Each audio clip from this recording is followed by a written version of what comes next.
We wasn't even on the highway yet. We were on the entrance ramp. And Chucky looked in the rearview and was like, "Put your head down, I think somebody following us." And then from there, it was just shots. Bro, stop! Keep driving, bro. And then the glass breaking, tires screeching, almost replays almost daily. Get off the exit. Chuck, you straight? Somebody grab that wheel. Chuck, you straight? Oh, go. Man, Chuck shot. When they tell me 911. Hey, listen, please. We got a shooting. What's the address? I'm in front of the exit of Jimmy Carter. We're on the highway. We on the side of the road.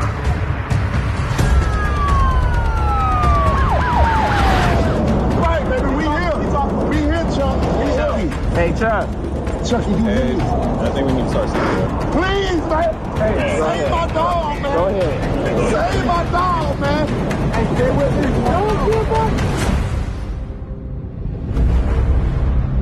For those most affected by a homicide, I still listen to his music. It still gives me a sense of his presence. the first 48 is just the beginning. Nobody had any idea who the shooter was. No leads. No leads. This is the story of the fight for justice. There won't be any fingerprints, there won't be any DNA. None of that will be involved in this case. In the weeks, months, and years. I knew this was a case that could be lost. The guy was transported to the hospital. He was dead on arrival.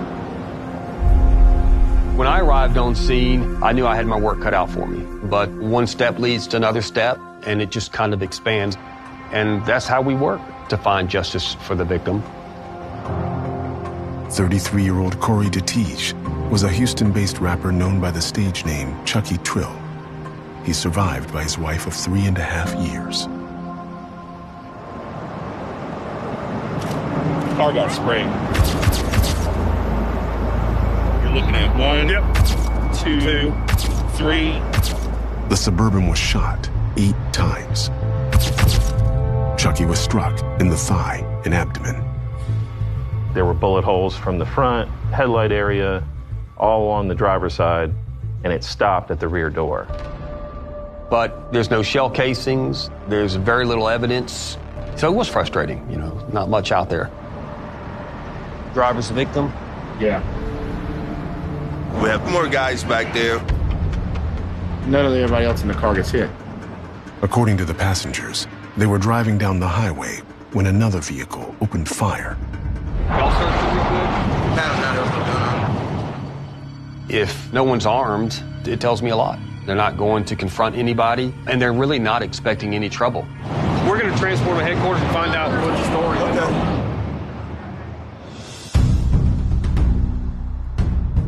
2 hours in. It really depended on someone knowing the backstory of the victim. Do you know anybody that might want to hurt the victim? Were you engaged in any activities that might have led to the victim's death? Dorminey and Dunning start with one of the backseat passengers. What's your name? LaSalle Smith. LaSalle. Big Sal. Big Sal? Yes, sir. Okay. He's on my label. So you're kind of promoting him, I guess. Yes, sir. And we supposed to be here doing something. He says he, Chucky, and another rapper, 20 Glock, just flew in that night. It's NBA All-Star Weekend in Atlanta, and they came to promote Chucky's album. We went to the first club. I can't remember the name, but that's where we met. The tall, skinny dude. That's from here. He's from Atlanta. I've never seen him till today. Okay. Does he have a nickname? What did you call him? For what I heard, Dirty Red. So at some point, Dirty Red, who is an associate of Chucky's, ends up getting into the SUV with them, and then they go to Miami Lounge. So we was all there until at least 2:30. Then we left. And so we got in the car. Chucky was driving, and I just remember we was coming down the ramp. And I remember him speeding up. Then I heard a pop. Went pop. I'm like, "What is that?" And I turned my head, it popped again, and I seen a flash from the muzzle and the glass broke. So we jumped down to the ground then, and we were screaming like, keep going, because we was, in my mind, I'm thinking like, if we stop, they gonna hop out and just go spray the car and finish us. He says Chucky was hit and losing consciousness. so 20 Glock grabbed the wheel and stopped the SUV. Okay. Did you see the car at all? So let me ask you this, why would anybody follow him? I really don't know, sir. Chucky didn't have any issues with anybody, or? There was no beefs at all. No, sir.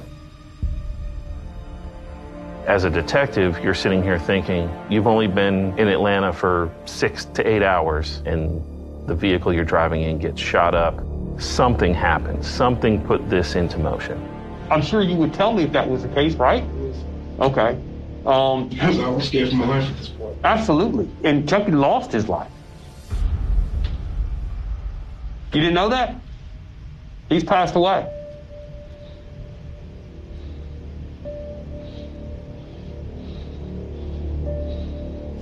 I didn't want to believe it.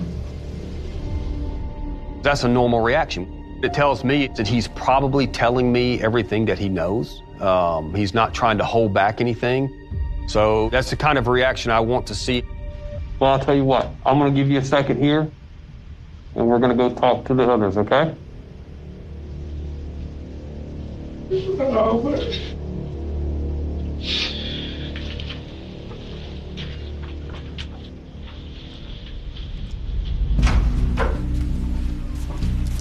Hey, D'Angelo.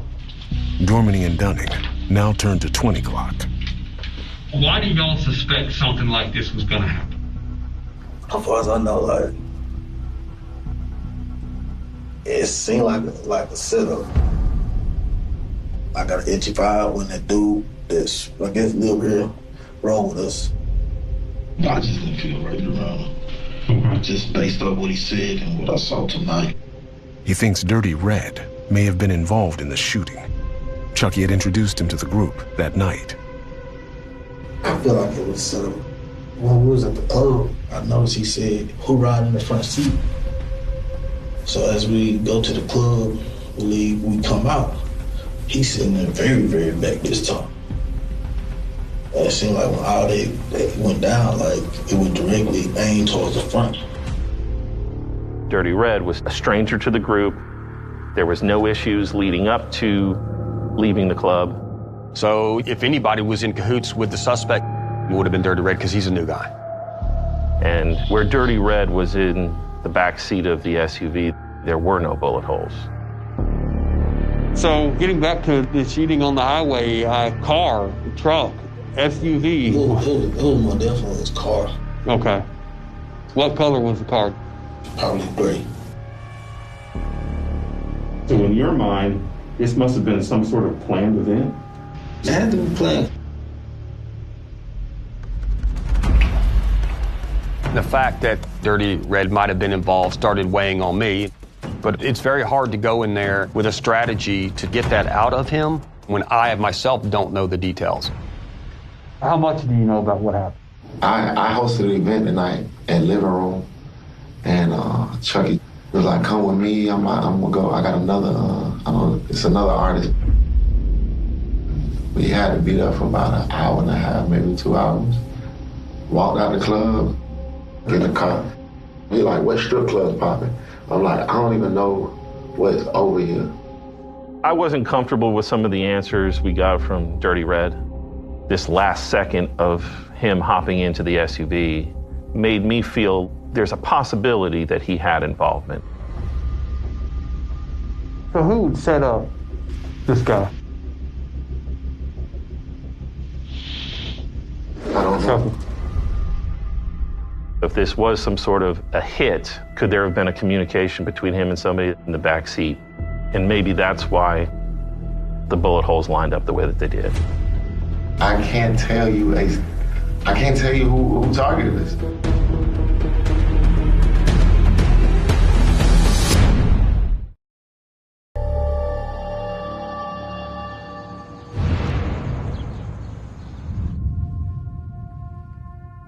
This is our first picture when Chucky was incarcerated.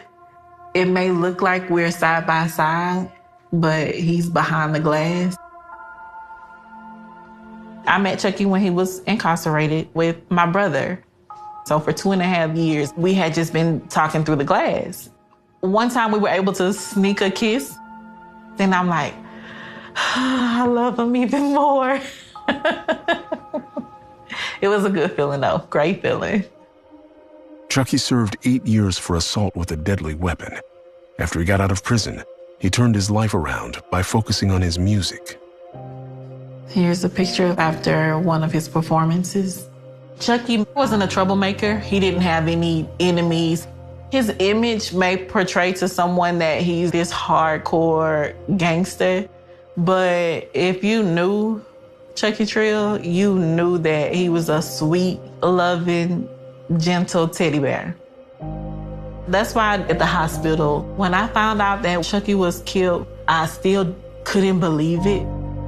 I've never been through a pain like this. I wish he was still here.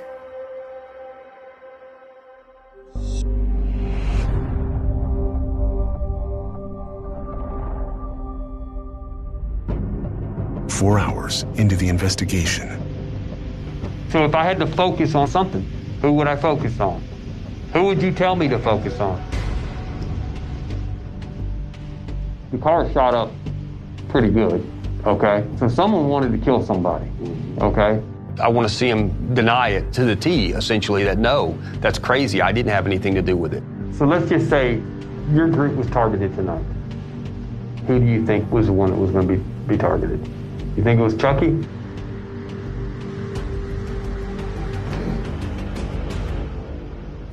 But I really don't know. I can't tell you who, or even give you an inclination of who it could be. Okay, let's go to that car. What did you see? They hit, got the off the highway, and you only seen the tail lights. All right. He stayed steady. He denied having any kind of arrangement with anybody to have this done. The whole interview was in a accusatory cloud over me. It felt like, did y'all do it? Did y'all have something to do with it? I thought we were gonna have something with him, but he's cool as a cucumber in there. He wasn't nervous. He wasn't trying to hide nothing. I didn't have enough information really to call his bluff if he's bluffing. I just didn't. The team rules out Dirty Red and lets the witnesses go. I was really in autopilot. I didn't do anything until I got home. When I took my clothes off and when I realized you got the blood on you, that's when the tears came. Everything just broke down. So for you to even think that I could have a part in my best friend's murder is beyond me. After going through all the interviews and not getting any information at all, where do we go next? Nobody had any idea who the shooter was. No leads. So I was not very confident about the outcome of this case. What are they saying as far as the purple vehicle? We have no 78 on a vehicle except for his silver. But they went to 2 clubs. So basically, Club Miami. We'll get in there and see if we can't get video. 8 hours in. All right, so just play this one. Corporal Hardin has collected surveillance footage from the Miami Hookah Lounge. So everybody gets out of the club. This is your victim. We can see Chucky and his entourage. We're looking at the people that are around him to see if anybody's following him, to see if anybody's acting not normal. This is your victim vehicle right here, the Suburban. And they walk to their vehicle. Victim vehicle leaves. What I'm looking for is a possible silver or gray sedan.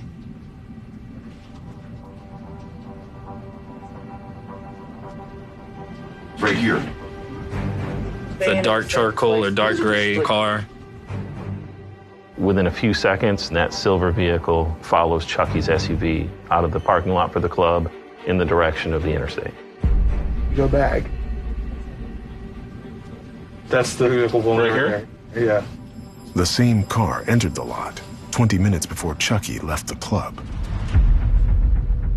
From the time it enters the parking lot until the time it leaves. At no time did anyone get out of the vehicle. So that's suspect already. And then once our victim's vehicle starts up and takes off, they back out and they follow him. It looks, and actually was, a stalking. I mean, he was hunting his prey. Me knowing what is gonna happen, you can feel the tension in the air. It is like a lion on a hunt.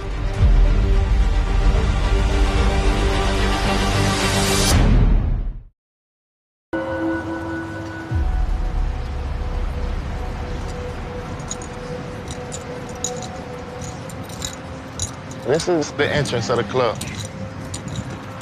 It's called I Lounge.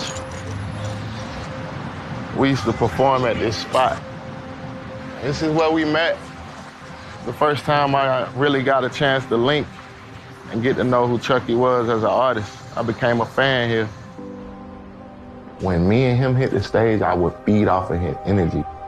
Anytime we performed, it was fun, it was electrifying. When we were together, two peas in a pod. You couldn't break us apart. That's my partner. That was my brother. This place was a start. Definitely a start. We had a lot of memories here. We always had this motto, right or wrong, we gonna make it home. We've been through a lot of situations, and we always walked out. And it was like this one was the one I walked out by myself. I ain't like that feeling.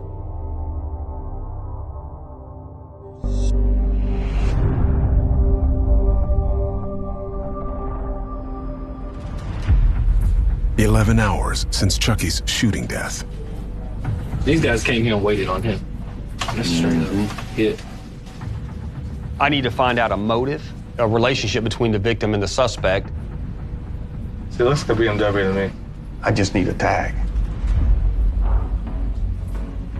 The team can't make out the plate number. Using Flock, which is a license plate reader system. We needed to check some cameras that capture license plates of vehicles as they go through intersections. If you give me a few minutes, I might be able to come up with it.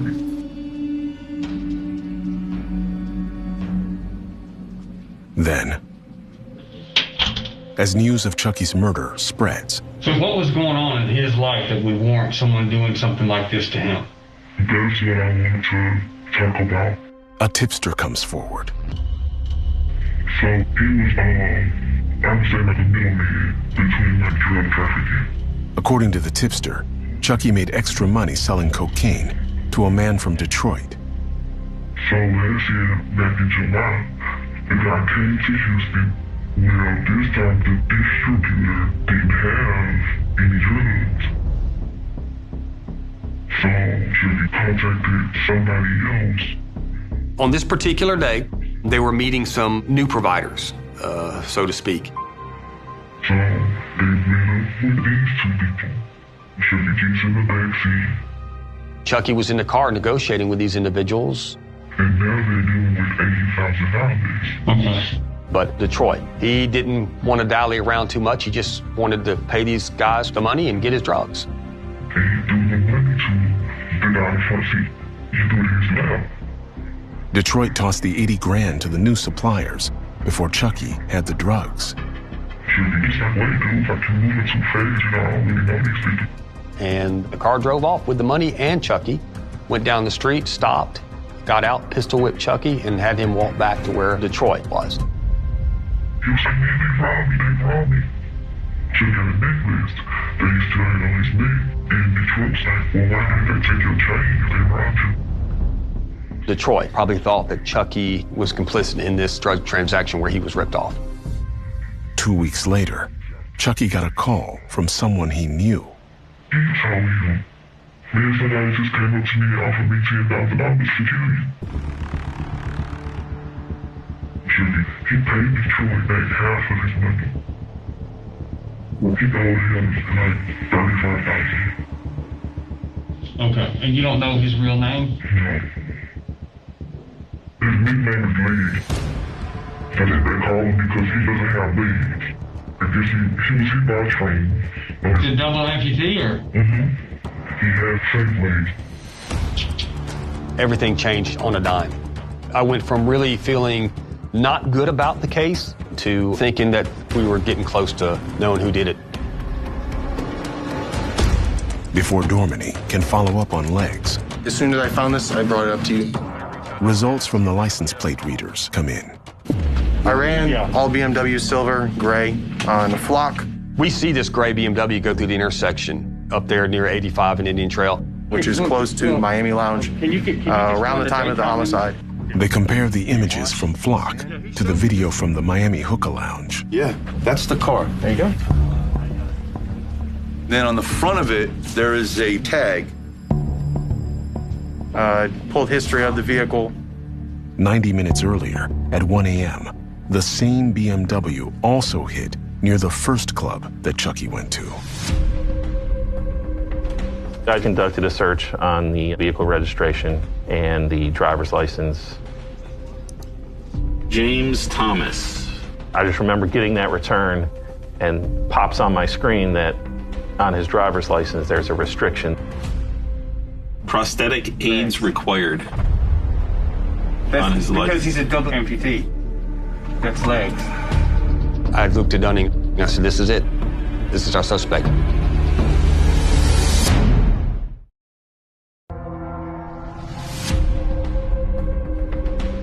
Well, I'll be. He allegedly goes by the nickname Legs, also goes by Detroit. Your heart rate goes up, the adrenaline is pumping. I immediately shout out to Dorminey that all the information that the tipster gave us is 100% spot on. 34-year-old James Thomas served 2 years for accessory after the fact and felony possession of a firearm. So I got his Instagram, says he's a musician. A rapper with the moniker Legs Diamond. He and his girlfriend are expecting a son. I was happy because we had a suspect, I had a motive, but I don't reach out to the DA's office at that point because I just haven't developed enough probable cause for an arrest. That's his address on his license. What about the phone number? Doesn't he have a phone number on his license? He does. We can run it to figure out. Let's see it. Let's run it. What we're trying to do is put them there at the scene. So the plan is to get cell phone records. We knew that was Legs' vehicle. Now you're looking to put his digital devices there, phones, iPads. You could say, yeah, I lent my car to this individual that night. Well, did you lend that individual your phone to? Not likely. It's exciting to start to put those pieces of the puzzle together. Now we just got to prove it.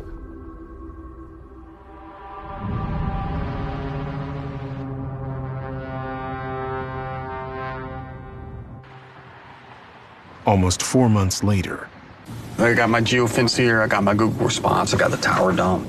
Dorminey gets location history for James Thomas's cell phone. You can see him at the living room. He's there about an hour. He moves there, goes up to a club in Norcross, Miami Lounge. This is it right here. And that's at 2:36 in the morning. 2:45, he's killed now. At 2:49, 2:51, and it starts moving down. So literally, it actually puts him on the highway when the shooting takes place. You have got a net that is just getting tighter and tighter around Legs. Got motive, pictures, and digital evidence. The team now has enough to charge James Thomas with Chucky's murder. It's a good win for us. It's a good win for Chucky's family. And now we're looking to make an arrest. So he's got a lot to answer for. We'll kind of pass it on to our fugitive unit and get him. See if he won't come in and talk to me about it.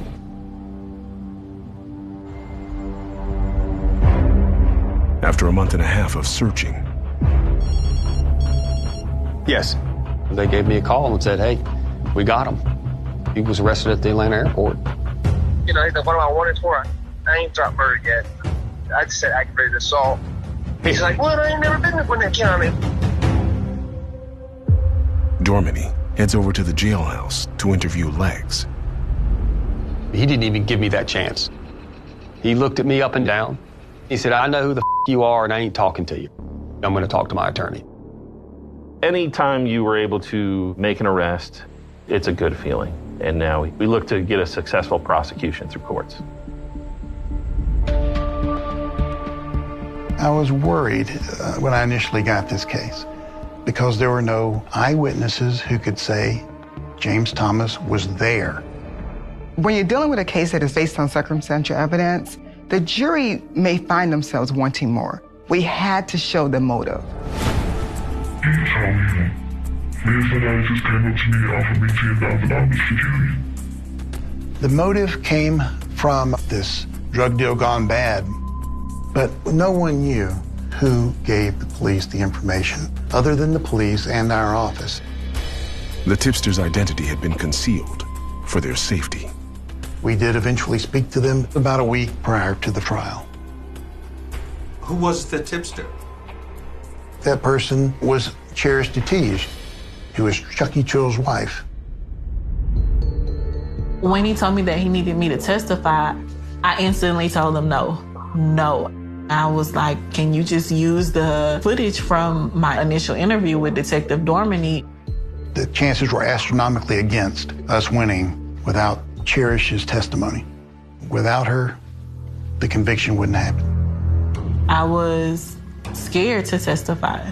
I was definitely scared that someone would want to retaliate and something could happen to me.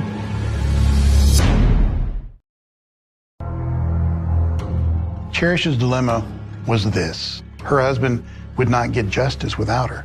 But if James Thomas were to be acquitted, he could be free to enact revenge on her. That's a hard choice. Cherish has only a week to decide if she'll testify.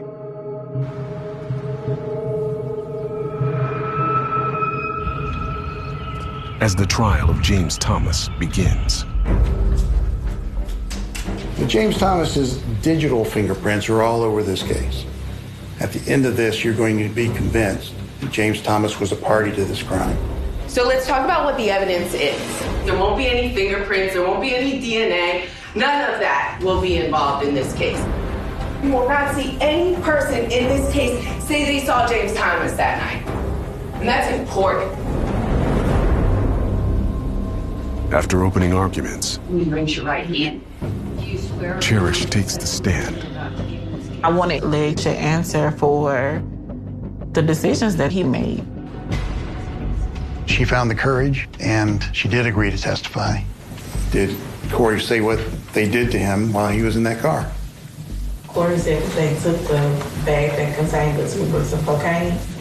She knew the entire drug story as the deal happened. She was the source of the motive, fully and completely through her. Did Corey tell you what happened? What did he tell you? He told me he was wrong. And what did he say about Legs the next day? He was worried. Corey was worried. Okay, what did he tell you?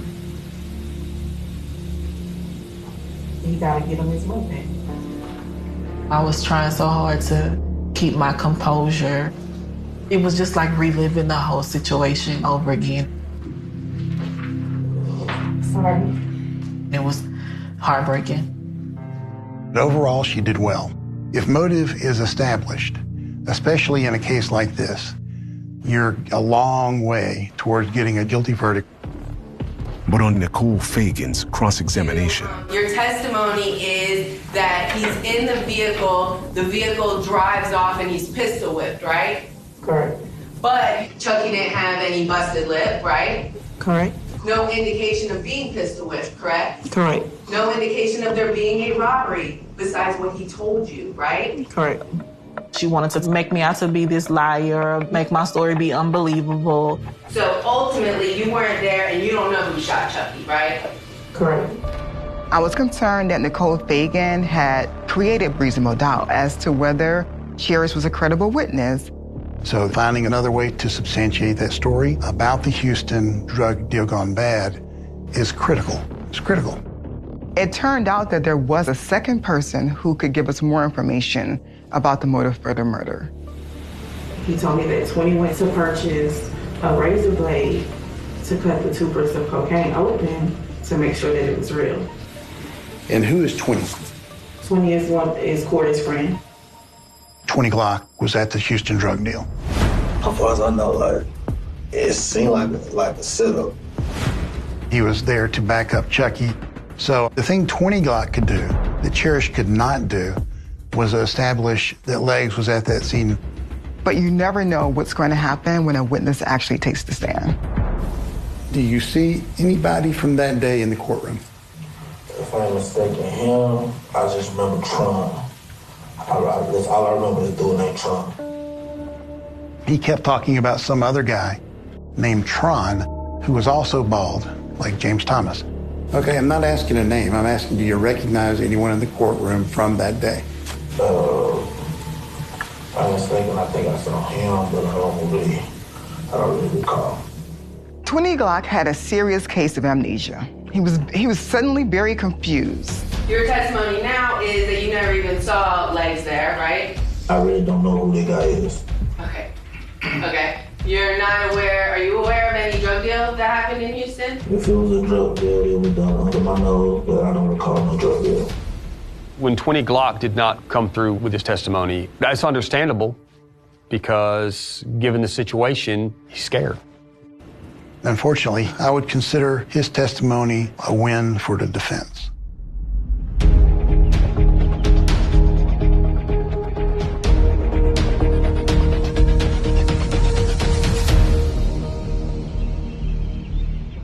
Thank you. Please be seated. When you have a bad witness, it's commonly said that you've generated a stank. But what we did have was electronic data. And that's what the case was going to depend on. But cell phone data, geofencing, it's not sexy. It's not something that the jury is used to hearing. A geofence is basically a search warrant using a geographical area with a time parameter. I saw a glazed over look on the jury's faces. And that's where I got the subscriber information. I think it just went over their heads. Even I was confused. And so you're losing people, and that never bodes well for the prosecution. Is that what you supplied the detective? Yes. Adding to John Nichols' stress. I noticed symptoms throughout the week that were atypical for me. Now, the final thing we're going to discuss here, I was having gaps in memory. I wasn't retaining things like I could. At that point, I didn't know what was happening.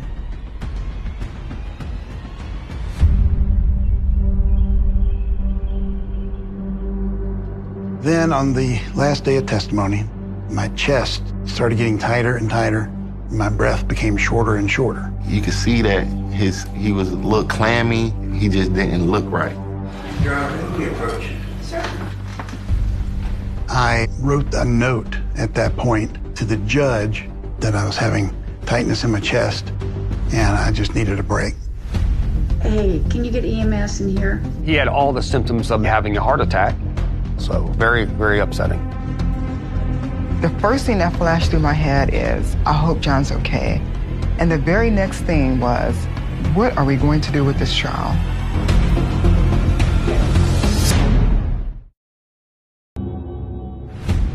In many respects, I'm lucky. Doctors find that Nichols didn't have a heart attack.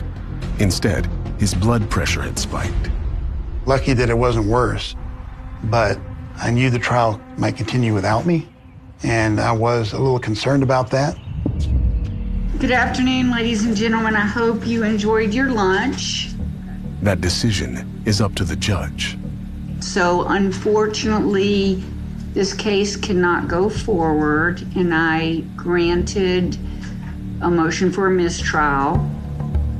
I'm thinking in my head that a mistrial means that everything is over and he's gonna be getting out. A mistrial means that we'll pick up from the very beginning of the trial on a different date. A mistrial can be a good thing or it can be a bad thing. But I did not have high hopes for the second time. The second time was going to be a battle. So the state offers James Thomas a plea deal, voluntary manslaughter, and 15 years in prison. He did not take that deal. He was not interested in it at all. If you're not willing to take a plea, then you definitely feel like you're gonna beat this. They were very confident about their case. For both the prosecution and defense. Hey man, The retrial will be handled by new teams with new tactics.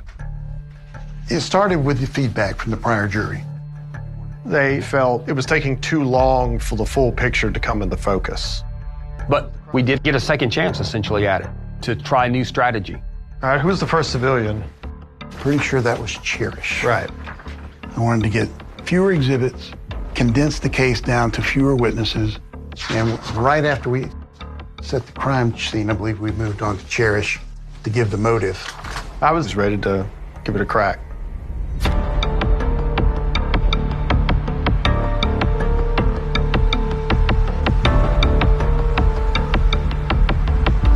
Months later. Good afternoon. Good afternoon. Cherish once again must face Chucky's alleged killer. He looked directly at me, and I didn't feel nervous or scared. You see anyone in the courtroom that could be him? Yes, sir. Where? Sitting there at the table. It was just like, this is the person who I know killed my husband. But to prove motive, the state needs to put James Thomas at the scene of the Houston drug deal, which Cherish still can't do. And the one person who can. So you never even saw Legs there, right? I really don't know who the guy is. It got so bad, he kept backing off his story. We decided not to call him as a witness for the retrial. But what we do have is we have James Thomas's cell phone. It was with him when he was arrested, same phone. Below the IMEI number 2, what does that say? Location services enabled, and it says true. And it established that he was in Houston at the place and the time that Cherish related in her story. What is in the green box? That would be a message that was sent from the defendant's phone. As we started investigating the data that was on his actual phone, we also found the text that talked about how he wanted to kill Chucky Trill.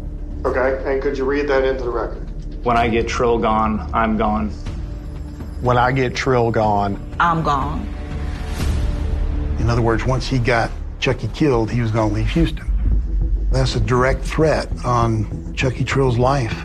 And I think that particular point was very persuasive to the jury.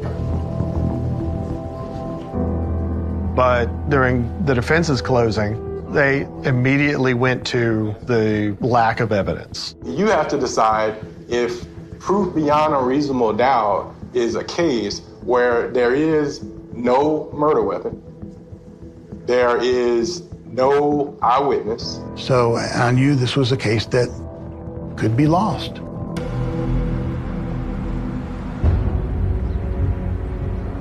During your deliberation, you must not communicate with anyone other than your fellow jurors. After 8 hours. Has the jury reached its verdict? Yes. Okay, if you would hand that to Patty. When they announced it, my whole body shook, like I was that nervous. It only took maybe 5 seconds for her to read it, but this is the longest 5 seconds of your life. Count 1, malice murder. We, the jury, find the defendant guilty. I just, I dropped my head. It was just like a big sense of relief. It was bittersweet. I was happy to get justice. I was not happy to see another man go into the system. Before the sentencing. On the early morning of March 5th, 2021, your actions ripped my heart apart. Cherish addresses Chucky's killer. How will I live on without my husband? He had plans. We had plans. You took a part of me that I can never get back. James Thomas's fate is now in the hands of the judge. Count 1, malice murder. I'm sentencing you to life without the possibility of parole. Count 3, aggravated assault. I'm sentencing you to 20 years. The judge sentenced James Thomas to life plus 105 years. And after the trial, as is his right, James Thomas was given a chance to speak. I sympathize greatly for them. My condolences. can't bring their son back. But I did not take their son. Like, I'm innocent and I don't feel like justice was served at all. He definitely showed no remorse. He didn't care.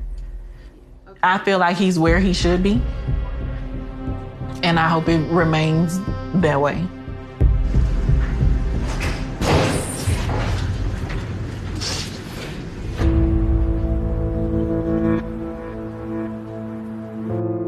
Years after Chucky's death. What's up with it? This your boy Chucky Tria, and right now y'all about to check out my new single. His widow and his best friend keep his memory alive. A lot of the pictures we have together was taken right here. This was performed here.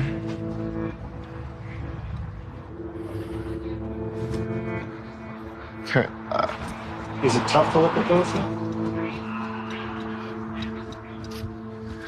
Very much so. I haven't been here since.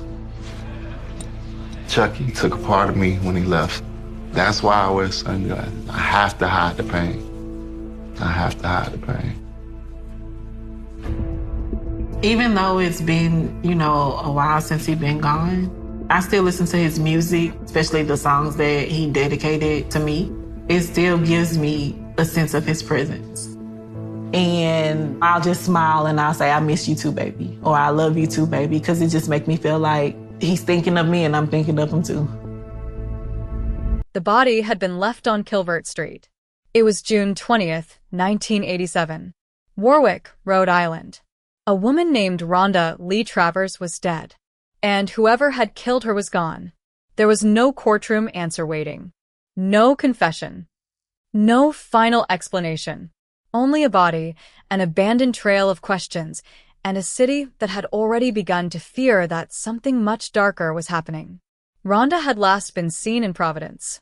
Her life was complicated. She was known to struggle with drug use and prostitution. Those facts would become part of the investigation, but they should never have defined the value of her life. She was still a daughter, still a human being. Still someone whose disappearance should have mattered. On that June morning, the discovery of her body turned a missing person mystery into a homicide investigation. The location was Kilvert Street in Warwick. Industrial surroundings. Roads. Vehicles. Places where people could come and go without attracting much attention. And that created a problem. A killer did not necessarily need to know Rhonda. A killer could have crossed paths with her. A vehicle could have carried her away. A brief encounter could have become fatal. The investigators had to reconstruct a sequence that nobody had witnessed from beginning to end. Where had Rhonda been? Who had seen her?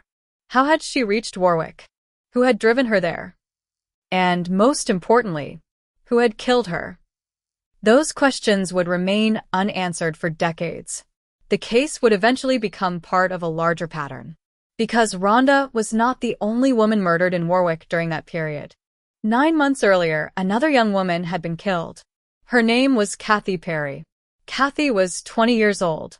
On September 14th, 1986, she had been driving to work at Ultra Finishers, a bookbinding company in Warwick. Her mother, Marilyn, happened to see her while they were both driving. They exchanged a wave. It was an ordinary moment. A mother seeing her daughter on the road. Nothing about it suggested that Kathy was about to disappear. But later that night, Kathy never returned home. Her abandoned vehicle was eventually found. Her body was discovered behind Arlington Trailer Sales on Quaker Lane. The two cases were different, but investigators eventually saw a disturbing similarity. Both women had been killed in Warwick. Both had been found away from where they were last seen. Both cases went unsolved. And the city was left wondering whether the two murders were connected. Then came Rhonda. June 1987. Kilvert Street. Another woman dead. Another investigation. Another family forced to live with unanswered questions. The fear was not limited to one neighborhood. People knew something was wrong. 2 women had been murdered within months. And the killer or killers had not been identified. The years that followed were unforgiving. Investigators pursued leads. Names surfaced. Suspects were considered. Information was evaluated. Some people were ruled out. Others could not be connected to the crimes. And eventually the cases became cold. Cold did not mean forgotten. It meant unresolved. The files remained. The memories remained. The questions remained. But active investigations eventually become old investigations. Detectives retire. New officers arrive. Priorities change. Resources move elsewhere. And the people who originally knew every detail of a case eventually leave the department. That is what happened in Warwick. The murders of Kathy Perry and Rhonda Travers faded from the center of public attention. But they never disappeared completely. Years later, Warwick Police Sergeant Fred Pierce became involved in the city's cold cases. He had spent decades in law enforcement. He eventually became responsible for long-standing, unsolved homicides. There were many. Some were connected to organized crime. Others had different circumstances. But Kathy's case stayed with him. And then something happened that changed the investigation. A phone call. Not a dramatic confession. Not a mysterious cassette. A phone call from an informant. The informant was connected to the Rhode Island Department of Corrections. Chief Inspector Robert Bob Catlow had heard about Pierce's work on Kathy's case. He told Pierce that a longtime informant at the adult correctional institutions was willing to provide information. The informant claimed to know who had killed Kathy. Then came the name. Pierce referred to the person only as Stanley. It was not the suspect's real name. Pierce deliberately used a pseudonym when discussing him publicly. But the name was not entirely unfamiliar. Several years earlier, a West Warwick detective had already mentioned Stanley to Pierce after Kathy's case received renewed attention. The detective believed Stanley might be worth examining. Why? Because Stanley had previously been convicted of manslaughter in another cold case. The case involved Cheryl Johnson. Pierce had looked at the possibility. At that time, he had not been convinced that Stanley was responsible for Kathy's murder. So the lead went nowhere. Years passed. Then the informant brought the name back. This time, Pierce listened differently. The information concerned a suspect who had apparently never been fully investigated in connection with Kathy's murder. And now the detective had a reason to look again. He began digging into Stanley's history. The old case. The old conviction. The timeline. The locations. The connections. The details that had seemed insignificant years earlier suddenly deserved another examination. That is the nature of a cold case. A fact does not necessarily change. The meaning of the fact can change. A name can sit in a file for decades. A detective can dismiss it. Another detective can read the same name years later and see something completely different. That possibility is what kept Warwick's investigation alive. But Rhonda Travers remained at the center of another unresolved question. Was the same person responsible for both murders? The possibility had been considered. The circumstances created similarities. Both women had been found dead in Warwick. Both cases had remained unresolved. And decades later, investigators were looking again. The renewed investigation did not simply reopen old files. It brought new strategies, new interviews, new information, new ways of evaluating what investigators had previously believed. Pierce created a public presence for the cases. Information could come from people who had been silent for years. Someone who had been afraid in 1987 might be willing to speak decades later. Someone who had dismissed a memory might suddenly understand its importance. Someone who had heard a name in a bar, on a street, or inside a prison might finally decide to tell investigators. Time can destroy evidence. But sometimes time also changes people. People talk. Secrets surface. Old loyalties disappear. And memories that were once buried can return. That was the hope. The murders had remained silent for decades. But the investigation was no longer willing to accept silence as the final answer. Rhonda's case was still officially unresolved. That fact mattered. It meant investigators could not simply announce a killer because a theory appeared convincing. They needed evidence. They needed corroboration. They needed something strong enough to survive scrutiny. And that standard was especially important after so many years. The public might want a dramatic conclusion. A headline might demand a shocking revelation. But a real cold case does not end because a story sounds convincing. It ends when evidence establishes what happened. For Rhonda, that evidence had not yet produced a final answer. Her name remained in the cold case files. Her murder remained unresolved. And the person responsible remained unidentified in the official record. But investigators were no longer standing exactly where they had stood in 1987. They had new information. They had new investigative techniques. And they had a suspect whose name had surfaced again. The possibility was unsettling. Because sometimes the most disturbing suspects are not strangers who suddenly appear in a case. Sometimes they are names that were already somewhere in the background. Names that had been mentioned.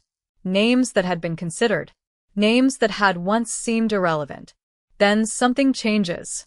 A new witness. A new piece of evidence. A new connection. And suddenly the old name looks different. That was happening in Warwick. The past was beginning to move. The cases of Kathy Perry and Rhonda Travers were no longer simply stories from the 1980s. They were active questions again. And behind those questions were two women. Kathy. Rhonda. Two lives cut short. Two families left waiting. Two murders that had refused to disappear. The city had changed since 1987. The roads had changed. Buildings had changed. People had grown older. Some had died. Some had moved away. But the evidence that survived could still matter. And that was the reason detectives kept looking. Not because they could promise a dramatic ending. Not because they could guarantee a conviction. But because the cases were not finished. Rhonda Travers had been murdered. Someone had done it. Someone knew something. And somewhere between Providence and Warwick, between the last moments of Rhonda's life and the discovery of her body on Kilvert Street, there was a sequence of events that investigators still needed to reconstruct. For decades, that sequence had remained hidden. Then a new generation of investigators began pulling at old threads. A name resurfaced. A forgotten lead gained importance. And the silence surrounding Warwick's cold cases began to crack. But Rhonda's killer had not yet been officially identified. The case remained open. The questions remained. And for the family of a woman whose life ended in 1987, the hardest part was still the same. They knew how the story ended. They knew Rhonda was dead. What they did not know was who was responsible. And after all those years, that unanswered question was still waiting inside the case file. The name inside the file was only a name. No confession. No courtroom testimony. No final forensic match. Just a possibility that had survived long enough to return. For investigators reopening the Warwick cases, that distinction mattered. They were not trying to manufacture an ending. They were trying to find one. Rhonda Lee Travers had been dead for decades. The city had moved on. The roads had changed. People who remembered 1987 had grown older. Some witnesses were gone. Some memories had faded. But the unanswered question remained exactly where it had always been. Who killed Rhonda? The investigation had begun with the discovery of her body on Kilvert Street. By then, whatever had happened to her had already happened. The killer had left. The scene could only tell investigators what remained. There were no cameras documenting the final moments. No modern phone records. No digital trail following a vehicle through Warwick. No electronic timeline showing where Rhonda had been minute by minute. Detectives had to work with the evidence available in 1987. They had to talk to people. They had to reconstruct movements. They had to examine physical evidence. They had to determine who Rhonda had been with before she disappeared. And they had to understand the circumstances of her life without allowing those circumstances to become an excuse for overlooking the crime. Rhonda's struggles with drugs and prostitution became part of the investigative record. But those facts did not explain her death. They did not identify her killer. They did not make the murder less serious. They were simply pieces of her life. That distinction matters when looking back at older homicide investigations. Victims whose lives were complicated can sometimes receive less attention. Their disappearances may not generate the same immediate public reaction. Their associations may be treated as explanations instead of clues. And when that happens, an investigation can lose something essential. The victim disappears twice. First physically, then from the attention of the people responsible for finding the truth. Rhonda's case would not disappear completely, but the investigation eventually slowed. The initial urgency faded. The file became older. And as the years passed, the case entered the category that investigators know all too well: cold. The word sounds final. It is not. A cold case can still contain evidence. It can still contain witnesses. It can still contain contradictions. And it can still contain a killer who has never been held accountable. The problem is that time changes everything around the evidence. People forget. Documents disappear. Buildings are demolished. Relationships change. Witnesses become reluctant. Some witnesses die. And investigators who worked the original case may no longer be available to explain why certain decisions were made. That creates another mystery inside the original mystery. Not only does a detective have to ask what happened to the victim, the detective must ask what happened to the investigation. Why did one lead receive attention while another did not? Why was one suspect eliminated? Why was another considered? Was evidence overlooked? Was information misunderstood? Was a witness ignored? Was a connection never recognized? Those questions become essential when the case is reopened decades later. And Warwick had more than one homicide to reconsider. Kathy Perry had been murdered months before Rhonda. Her case had its own history, her own unanswered questions, her own family waiting. The similarities between the two cases made the possibility of a connection difficult to ignore. Both women were young. Both were murdered in Warwick. Both cases remained unresolved. That did not prove the same killer was responsible, but it created a question. Could the two cases be connected? For investigators, the answer could not be based on coincidence alone. They needed evidence. They needed a timeline. They needed to know whether the same person could realistically have been involved. And they needed to determine whether information from one case could help explain the other. That process took years. Meanwhile, the city continued to change. People drove past the places where the crimes had happened without knowing what had occurred there. Businesses changed. Homes changed. New residents arrived. Old residents left. A generation grew up knowing the cases only as stories. But for investigators, the old files were different. Every photograph represented a moment. Every statement represented a memory. Every piece of evidence represented a possibility. The cold case detective's job is often to separate what is known from what is assumed. That sounds simple. It is not. A case file can contain hundreds of pages. Some details are reliable. Others are incomplete. Some statements contradict each other. Some witnesses remember something differently years later. Some information was never verified. And some clues may have been dismissed because investigators were already convinced they knew who they were looking for. That is why reopening a case requires patience. You cannot simply take an old theory and repeat it. You have to question the theory itself. That was particularly important in Warwick. The original investigations had not produced convictions. Whatever investigators had believed in the 1980s had not been enough to establish who killed these women. The absence of a conviction meant the door remained open. And years later, detectives were prepared to walk through it again. The work was not glamorous. There was no dramatic soundtrack. No instant breakthrough. It was interviews, records, old reports, cross-checking, names, dates, locations. Again and again. The detective has to live inside the past. To understand the case, investigators have to reconstruct a world that no longer exists. What did Warwick look like in 1986? What did it look like in 1987? Where did people work? Where did they socialize? How did they travel? Who knew whom? Which relationships mattered?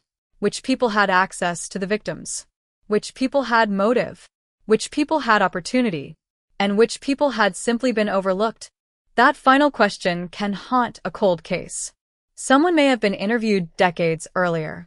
Their name may be sitting in a report, but nobody knows whether that person was important. Until years later. Then the file is opened. The same name appears. A detective recognizes something.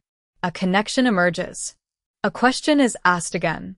That was the significance of the informant's information concerning Stanley. The name had appeared before. Now it was appearing again. The information was not enough by itself, but it was enough to justify another look. That is how cold case investigations often move. Not with one enormous breakthrough, with small pieces. A name, a statement, a forgotten report, a contradiction, a forensic possibility, a person who finally decides to talk. Each piece can become more important when placed beside another. The investigator's task is to determine whether those pieces actually belong together. And with Stanley, Pierce began looking deeper. The man had already been convicted in another cold case. That history mattered. But it could not automatically make him responsible for Kathy's murder. One crime does not prove another. Investigators had to be careful. A suspect's past can provide context. It cannot substitute for evidence. That was one of the lessons embedded in the Warwick investigation. The detective could not simply say, he did something terrible before, therefore he did this. The question had to remain narrower. Could the evidence connect him to Kathy? Could the evidence connect him to Rhonda? Could the timeline work? Could witnesses confirm anything? Could physical evidence support the theory? Could the suspect's movements be reconstructed? These were the questions that mattered. And they were questions that could take months or years to answer. The old case had no patience. The families had already waited decades. But the investigators could not afford to rush. A false conclusion would not be justice. It would simply create another failure. That was especially important because the families had already experienced the worst kind of uncertainty. They had lost people they loved. They had no final explanation. They had no conviction to point toward. They had no courtroom moment when a judge could formally establish responsibility. They had only memories, photographs, and the knowledge that somewhere someone knew more than they had ever admitted. For Rhonda's family, that knowledge could be unbearable. A killer does not disappear simply because the investigation becomes cold. The killer continues living, eating, sleeping, driving, working, growing older. Meanwhile, the victim remains frozen at the moment of death. That is one of the cruelest realities of an unsolved homicide. Time moves for everyone except the person who was killed. Rhonda remained 20-something forever. The people who loved her aged. The investigators aged. The city aged. The world changed. But the murder remained. That is why cold case detectives often describe their work as giving victims a voice. The victim cannot speak. The evidence has to speak for them. And evidence does not always speak loudly. Sometimes it whispers. A name. A location. A vehicle. A statement. A forgotten connection. A piece of physical evidence preserved for decades. The challenge is hearing it. The investigation into Warwick's old murders was beginning to hear those whispers again. The case of Kathy Perry was receiving renewed attention. The possibility of a connection to Rhonda was still there. And the name Stanley had returned. But investigators still needed something stronger. They needed a path from suspicion to proof. That path could take them through old records. It could take them through people who had never been properly questioned. It could take them through relationships that had been forgotten. And it could take them back to the days immediately before Kathy and Rhonda disappeared. Every minute mattered. Every location mattered. Every person mattered. Because the killer had made mistakes. Every killer leaves something behind. Sometimes it is physical. Sometimes it is a witness. Sometimes it is a contradiction. Sometimes it is a memory. Sometimes it is simply a name that keeps returning. And in Warwick, one name had returned. The detectives knew better than to treat that as a verdict. But they also knew better than to ignore it. The cold case was moving again. Not solved. Not yet, but moving. And that alone was significant. For years, the files had waited. Now someone was reading them with fresh eyes. The question was no longer whether the murders belonged to the past. They clearly did. The question was whether the past still contained enough evidence to identify the person responsible. For Rhonda Travers, that question had waited since June 1987. For Kathy Perry, it had waited even longer. 2 women. 2 families. 2 cases. And 1 city carrying the memory of murders that had never received a final answer. The investigation was beginning to pull at those old threads. And somewhere within those threads was the possibility of finally discovering what had happened. Not a story. Not a theory. Not a headline. Evidence. Because after decades of uncertainty, that was the only thing that could finally close the distance between a murder and justice. The first mistake in a cold case is assuming that the old file contains the whole story. Sometimes it does. Sometimes it contains only the version investigators were able to build at the time. In Warwick, Rhode Island, the murder of Rhonda Lee Travers had been reduced to a handful of facts repeated for decades. June 20th, 1987. Kilvert Street. A body discovered in a wooded area near the Leviton manufacturing dump. A woman from Providence. A homicide with no identified killer. But when investigators returned to the case years later, those facts were no longer enough. They wanted to know what had happened before Rhonda reached Kilvert Street. That question pushed them backward. Back toward Providence. Back toward the people who had known Rhonda. Back toward the places where she had been seen. And back toward a period in Warwick when another young woman had been murdered. Kathy Perry. Her murder had happened 9 months earlier. September 1986. Kathy was 20 years old. She was working at Ultra Finishers in Warwick. She attended cosmetology school during the day. Her future was beginning to take shape. On the evening of September 14th, she drove to work in her 1979 Mercury Capri. She crossed paths with her mother on the road. They waved. It was an ordinary moment. The kind of moment nobody remembers until something terrible happens afterward. Kathy worked until approximately 2:15 the following morning. After her shift, she stopped at a gas station. She spoke with a former high school acquaintance who worked there. Kathy said she was tired. She had class the next morning. She was alone. Nothing appeared wrong. Then she left. She drove toward home. She never arrived.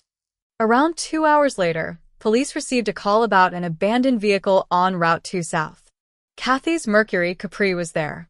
A witness reported seeing a man with long hair drinking from a beer can. A large older green vehicle was parked nearby. Kathy's car was behind it. That witness became important. Police needed to know who the man was. They needed to know why Kathy's vehicle was abandoned. They needed to know whether he had seen her. And they needed to know whether the green car belonged to someone connected to her disappearance. But the investigation did not immediately produce a killer. Kathy's body was eventually found behind Arlington Trailer Sales on Quaker Lane. The location was secluded. Her car had been abandoned roughly 1.5 miles away. The distance was small on a map. But for investigators, it represented a critical gap. What had happened between the road and the place where Kathy was found? Who had been with her? How had she been taken there? And why? The witness who saw the man and the green car became part of the investigation. At one point, investigators used hypnosis in an attempt to help him remember additional details. It was a technique used by police during that era. But memory is complicated. A witness can remember an image without remembering a face. A vehicle can be remembered without a license plate. A sound can remain while the sequence of events disappears. And every uncertainty creates another question. The investigation continued. But the answers did not come. Then the case became connected, at least in the minds of investigators, to a larger concern. Women were being murdered in and around Warwick. Rhonda's death followed months later. And suddenly, the possibility of a pattern was impossible to ignore. But there was a dangerous problem. A pattern can help investigators.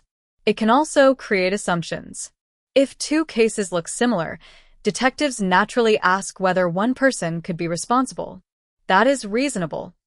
But similarity is not proof. The investigation had to establish the connection. That would become especially important decades later.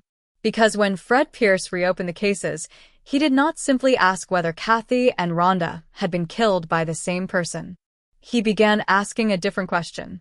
Could both murders be connected to someone investigators had never properly considered? That question changed the direction of the investigation. Pierce had spent decades in law enforcement. He had joined Warwick Police after earlier service with the Rhode Island National Guard. He eventually became a detective sergeant. For 22 years, he supervised the night shift as detective sergeant. Then, in 2004, he was designated Warwick's cold case sergeant. At the time, Warwick had roughly 15 unsolved homicides dating back to the 1970s. Many were connected to organized crime. But Kathy Perry's murder was different. It was personal. It was violent. And it had never been solved. Pierce began working the case. He reviewed the old reports. He examined the evidence. He revisited the timeline. He looked at the photographs. He tried to understand what the original investigators had known. But there was still a barrier. The passage of time. A cold case does not simply sit untouched. It decays. People forget. Records become harder to locate. Witnesses disappear. And some evidence cannot be recreated. Yet Pierce kept going. The investigation eventually gained something that had been missing for years. Public attention. A Facebook page was created for Kathy's case. The purpose was simple. Put Kathy's name back into the public conversation. Remind people that the case remained unsolved. Give anyone with information a way to speak. That decision mattered. Because decades after a murder, the person who knows something may not be the person police originally interviewed. It could be someone who was a child at the time. Someone who heard a story from a relative. Someone who saw a vehicle. Someone who knew a suspect. Someone who remained silent because they were afraid. Time changes those calculations. And eventually someone did speak. The call came from Robert Bob Catlow, Chief Inspector of the Rhode Island Department of Corrections. Catlow had seen Pierce's Facebook page. He knew a long-time informant inside the adult correctional institutions. And according to Catlow, that informant knew who had killed Kathy Perry. That sentence changed the investigation. Because information from an informant is not proof. It is a lead. A lead must be tested.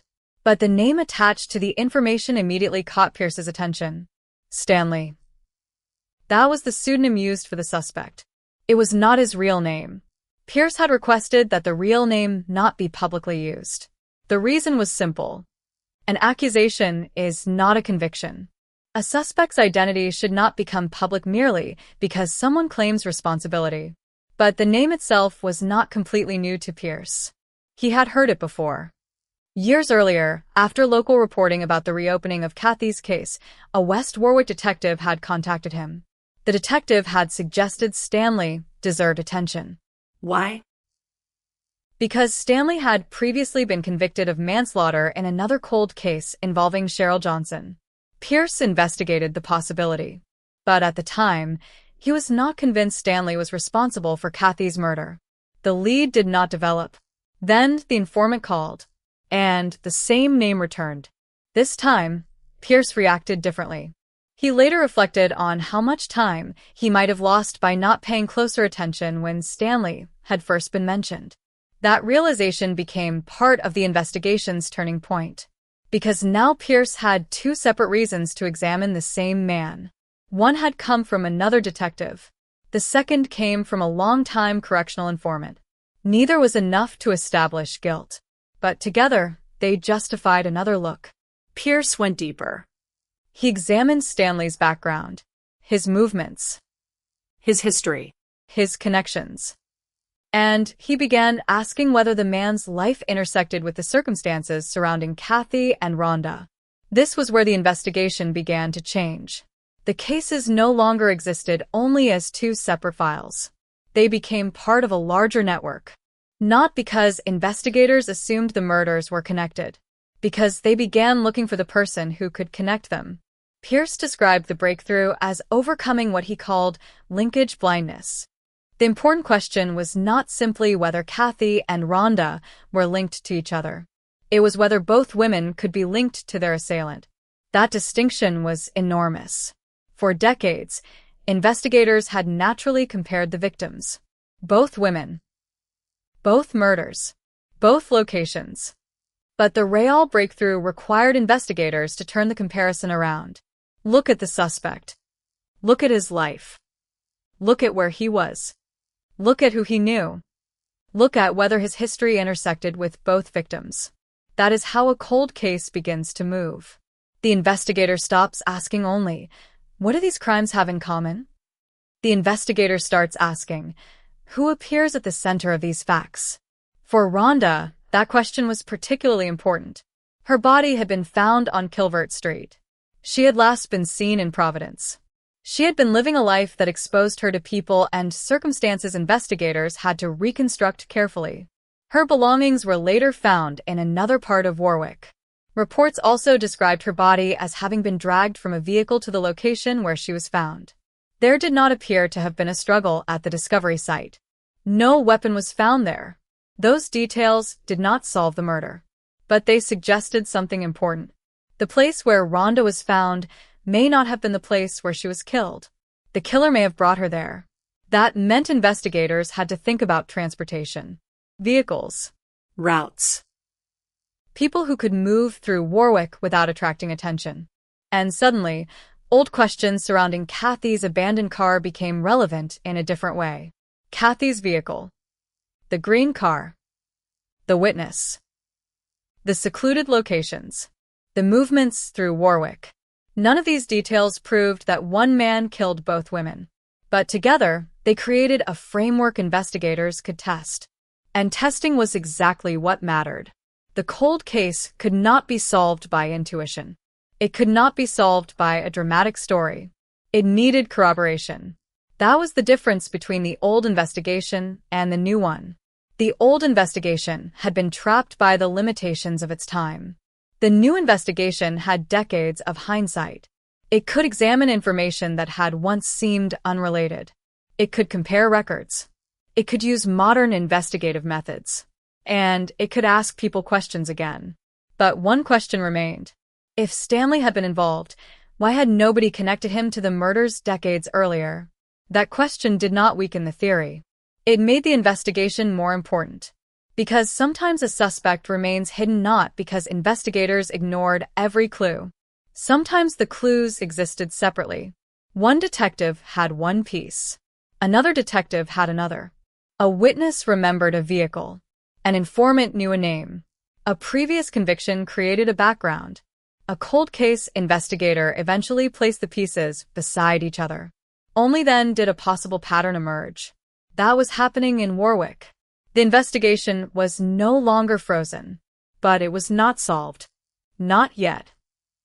The name Stanley was still only a lead. Rhonda's murder remained officially unsolved. Kathy's murder remained unresolved. And the investigators still had to establish what could be proved. The families had already waited decades. They did not need another theory. They needed the truth. And that meant the detectives had to follow the evidence wherever it went, even if it led away from the story everyone had believed for years. Because in a cold case, the most dangerous words are not, "we don't know." They are, "we already know." Warwick's investigators were finally willing to admit that they did not know. And that admission opened the door. Behind it was an old name, a forgotten lead, a convicted killer from another case, an informant willing to talk, and two women whose murders had remained unanswered for far too long. The files were open again. And this time, detectives were not searching for the easiest explanation. They were searching for the one that could survive the evidence. The deeper Fred Pierce went into the old files, the less comfortable the investigation became. Because the case was not simply missing an answer. It was missing a reliable path to the answer. For years, investigators had worked with fragments, names, statements, vehicles, locations, rumors. and the unavoidable fact that two women had been murdered in Warwick within 9 months of each other. Kathy Perry disappeared after leaving work in the early morning hours of September 15, 1986. Rhonda Travers was found dead on June 20, 1987. Different women. Different circumstances.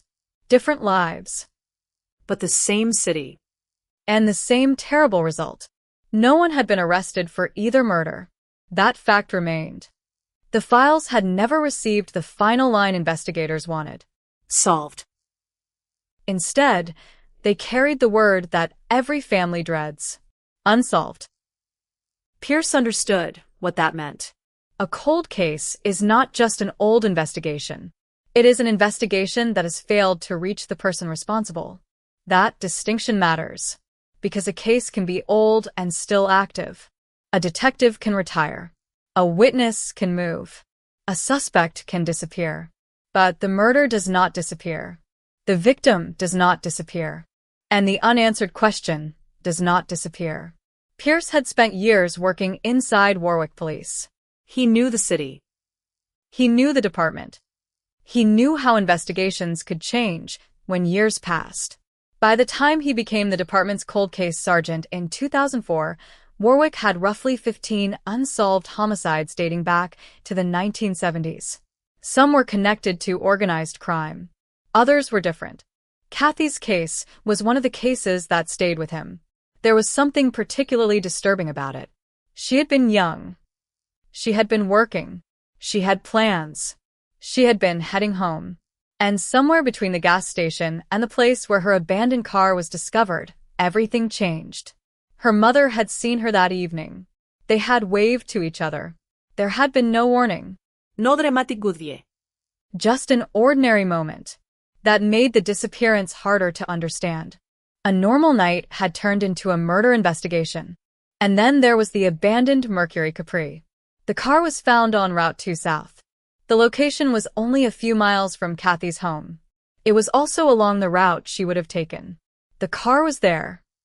Kathy was not. That meant the investigation had to reconstruct what happened at the roadside. Did she stop voluntarily? Was she forced to stop?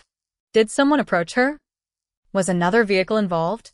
A witness reported seeing a man near the car.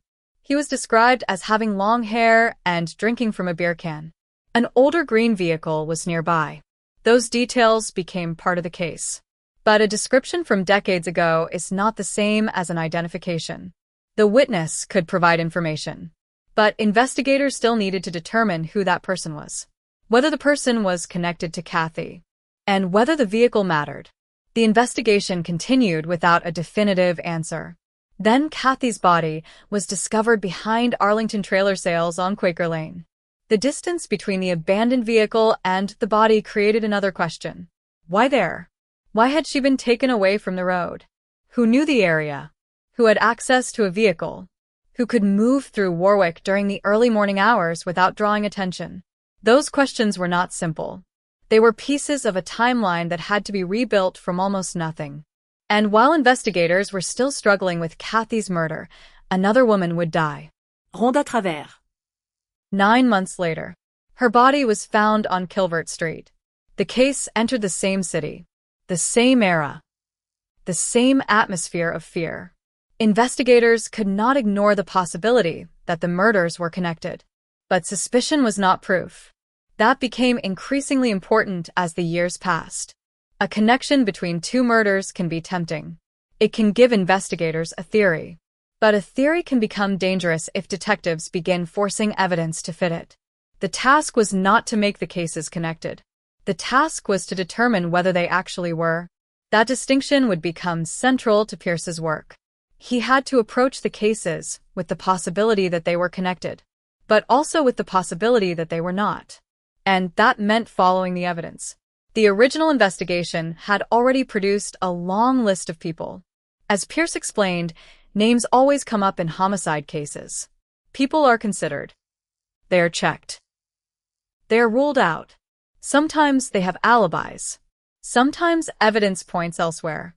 Sometimes investigators simply cannot establish a connection. That process is normal. What matters is what happens when a name comes back years later. Stanley came back. The first time Pierce heard the name was after a West Warwick detective contacted him following an article about Kathy's case. The detective believed Stanley deserved attention. There was a reason. Stanley had previously been convicted of manslaughter in another cold case involving Cheryl Johnson. Pierce looked into him. But he did not believe the evidence connected Stanley to Kathy. So the investigation did not move forward. That decision would stay in Pierce's mind. Because years later, another source independently brought Stanley's name to him. This time, it came through the Rhode Island Department of Corrections. Chief Inspector Robert Bob Catlow contacted Pierce. He said a longtime informant at the adult correctional institutions wanted to provide information. The informant claimed to know who killed Kathy. Then came the name. Stanley. Pierce recognized it immediately. That moment mattered. Not because it proved anything. It did not. But because the name had already existed inside the investigation. Now it was returning from another source. Two separate paths were pointing toward the same person. That demanded another look. Pierce did not have the luxury of simply accepting the accusation. He had to investigate the suspect. He had to learn everything he could. His background. His movements. His criminal history. His relationships. The people around him. And whether his history intersected with Kathy or Rhonda.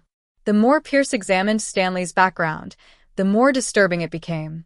According to the later investigation, Stanley's adult criminal history in Rhode Island went back at least to 1987.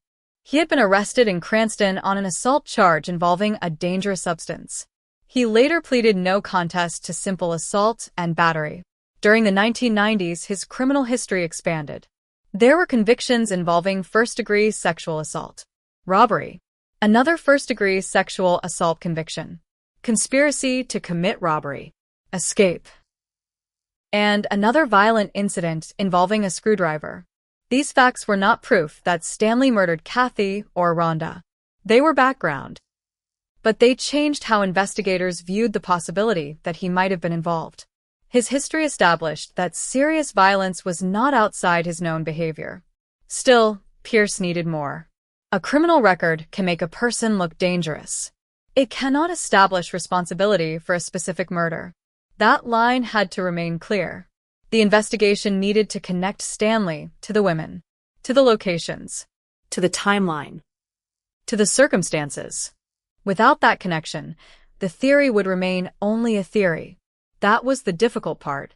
The informant's story could point investigators toward someone, but investigators still had to prove what the person had done. And decades after a murder, proving that can be extraordinarily difficult. The investigator has to build a bridge across time. On one side is 1986. On the other side is the present. In between are decades of missing information. Pierce began looking for whatever could survive that distance. Old records. Old interviews. Old relationships. Old criminal cases. Old locations. Anything that could establish where Stanley had been, who he had known, and whether he had crossed paths with either victim. The investigation also had another complication. Stanley was already incarcerated. That meant investigators were not dealing with an unknown person moving freely through Warwick. They were dealing with someone already inside the correctional system. And according to later reporting, his criminal history had resulted in additional charges and sentences that kept him incarcerated. That fact would become significant. Because if investigators could establish that Stanley was responsible, his existing imprisonment would not erase the need for justice. A murder conviction would still matter. For the families, it would matter enormously. But investigators were not there yet. They had a suspect. They had an informant. They had a troubling criminal history. They had 2 unsolved murders. What they did not yet have was enough evidence for an indictment. That gap was everything. And it is exactly where many cold cases die again. A lead appears. The suspect looks plausible. The history seems disturbing. The theory feels convincing. But the evidence does not cross the final line. Pierce understood that danger. He had already seen what happened when investigators pursued a theory without enough proof. The goal was not to create a dramatic ending. The goal was to create a case that could survive. That meant corroboration. It meant checking the informant's information. It meant determining whether the information could be independently verified. It meant asking whether Stanley's history actually intersected with Kathy's disappearance. And then there was Rhonda. Why had her name continued to appear beside Kathy's? Could the same person have been involved? The possibility became more serious as Pierce examined the cases together. Both women had been found dead in Warwick. Both murders remained unsolved. And investigators had long suspected that Rhonda's homicide might be part of a series of unsolved killings from that period. But suspicion could not establish a serial connection. The cases had to be tested individually. That was the challenge. If Stanley was responsible for Kathy, that did not automatically mean he was responsible for Rhonda. Each victim required evidence. Each crime required proof. And each family deserved an investigation based on facts rather than convenience. That principle kept the investigation from becoming a simple story. There was no easy villain. No confirmed confession. No official declaration that everything was solved. There was only an increasingly compelling lead. And a detective who refused to let it disappear. Pierce continued digging. The old files were opened again. The timeline was reconstructed again. The names were examined again. And the cases began to feel less like forgotten murders and more like unfinished investigations. That was important. Because the greatest enemy of a cold case is not always the lack of evidence. Sometimes it is the belief that nothing more can be done. Pierce rejected that belief. He had already spent years on the case. Now he had a reason to keep going. The informant had provided a name Pierce had heard before. A name connected to another violent case. A name attached to a criminal history that became increasingly difficult to ignore. But a name was still just a name. The investigation needed something stronger. Something that could move the case from possibility to proof. And that search brought Pierce deeper into the history of Warwick's murders. The more he looked, the more one fact became impossible to escape. The old cases had never really gone away. They had simply been waiting. Waiting for a witness to speak. Waiting for an investigator to ask a different question. Waiting for evidence to be seen in a different context. And perhaps, waiting for someone to finally connect pieces that had been sitting apart for decades. Rhonda Travers was still waiting. Kathy Perry was still waiting. Their families were still waiting. And the investigators were now standing at the edge of something that could either become the breakthrough they had been searching for, or another dead end. The difference would come down to evidence. Nothing else. The case had reached a dangerous point. There was finally a name. There was finally a direction. But there was still no certainty. For decades, that had been the difference between a lead and a solution in Warwick. Investigators had names before. They had theories before. They had suspects before. What they had never had was enough evidence to close the case. Now Fred Pierce was determined not to repeat the same mistake. He had the name Stanley. He had information from a long-time prison informant. He had an earlier suggestion from another detective. And he had a criminal history that demanded attention. But none of those things, individually or together, could simply transform suspicion into guilt. The murders of Kathy Perry and Rhonda Travers required something more. They required a connection. The question was no longer merely whether Stanley was a dangerous man. The question was whether he had crossed paths with Kathy. Whether he had crossed paths with Rhonda. Whether he had been in the right place at the right time. And whether evidence could establish what he had done. That meant returning to 1986. Kathy's final hours had to be reconstructed again. She had been at work. She had been preparing to leave. She had spoken to someone at a gas station. She had plans for the following morning. Then she disappeared. Her Mercury Capri was found abandoned. Her body was found later. Every one of those facts was important. But the most important question was still the gap between them. What happened after Kathy left the gas station? That gap had haunted investigators for decades. A young woman leaving work in the early morning. A vehicle later found abandoned. A body discovered away from the vehicle. A witness who remembered a man and a green vehicle. And no final explanation. The investigation had to move through those gaps carefully. A witness remembered seeing a man with long hair drinking from a beer can. An older green vehicle was nearby. Was the man connected to Kathy? Was he simply a passerby? Was the vehicle involved? Was it unrelated? At the time, investigators did not have enough to answer those questions. The years did not make the answers easier, but they made them more important. Because when a case is reopened, investigators are not looking for the perfect memory.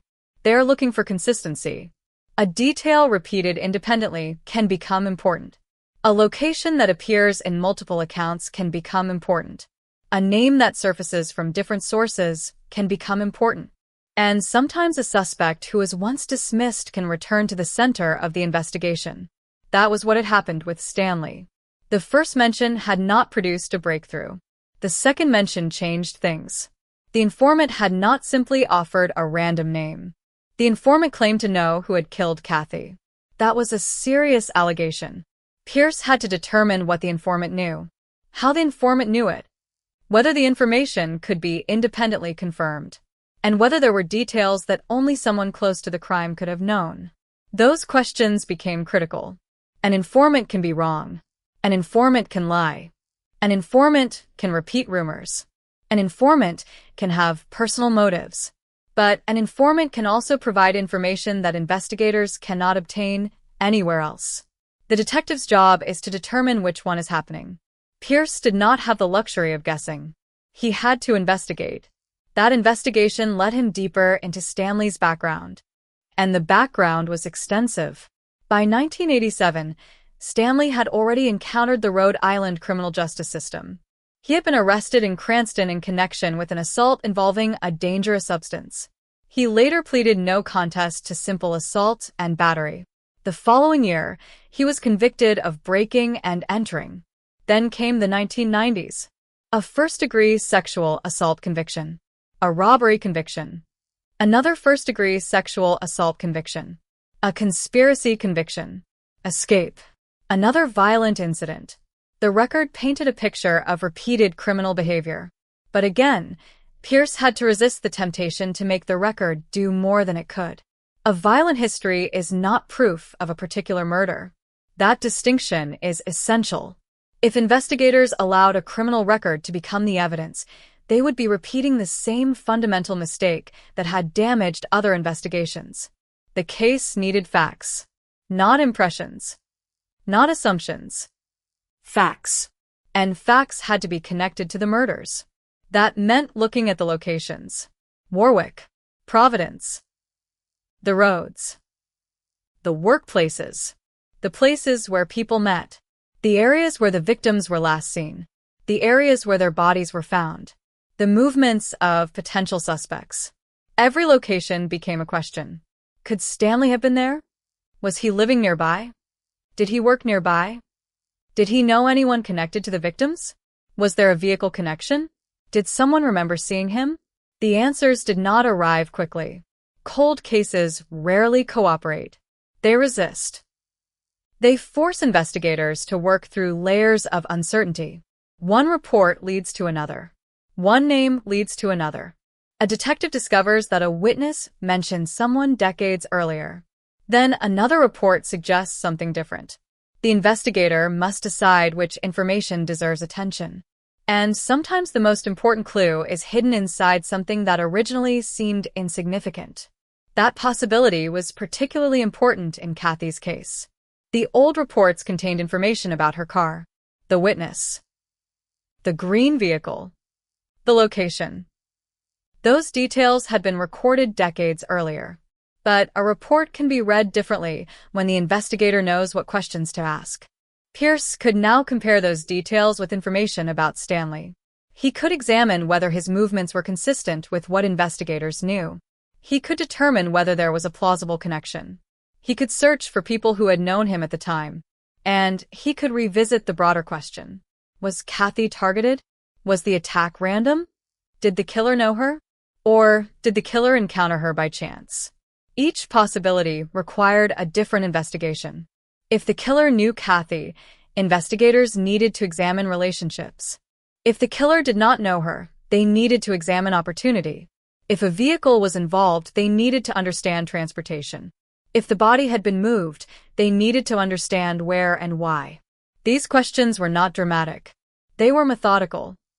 But cold cases are solved through method, not through dramatic guesses, not through sensational headlines, not through the most frightening possibility. Evidence. That word remained at the center of Pierce's work. Evidence. The cases had been open for decades because evidence had never established responsibility. Now the investigation had to find enough evidence to change that. And the possibility of a connection between Kathy and Stanley created another problem. If Stanley was responsible for Kathy, could he also be responsible for Rhonda? The answer could not be assumed.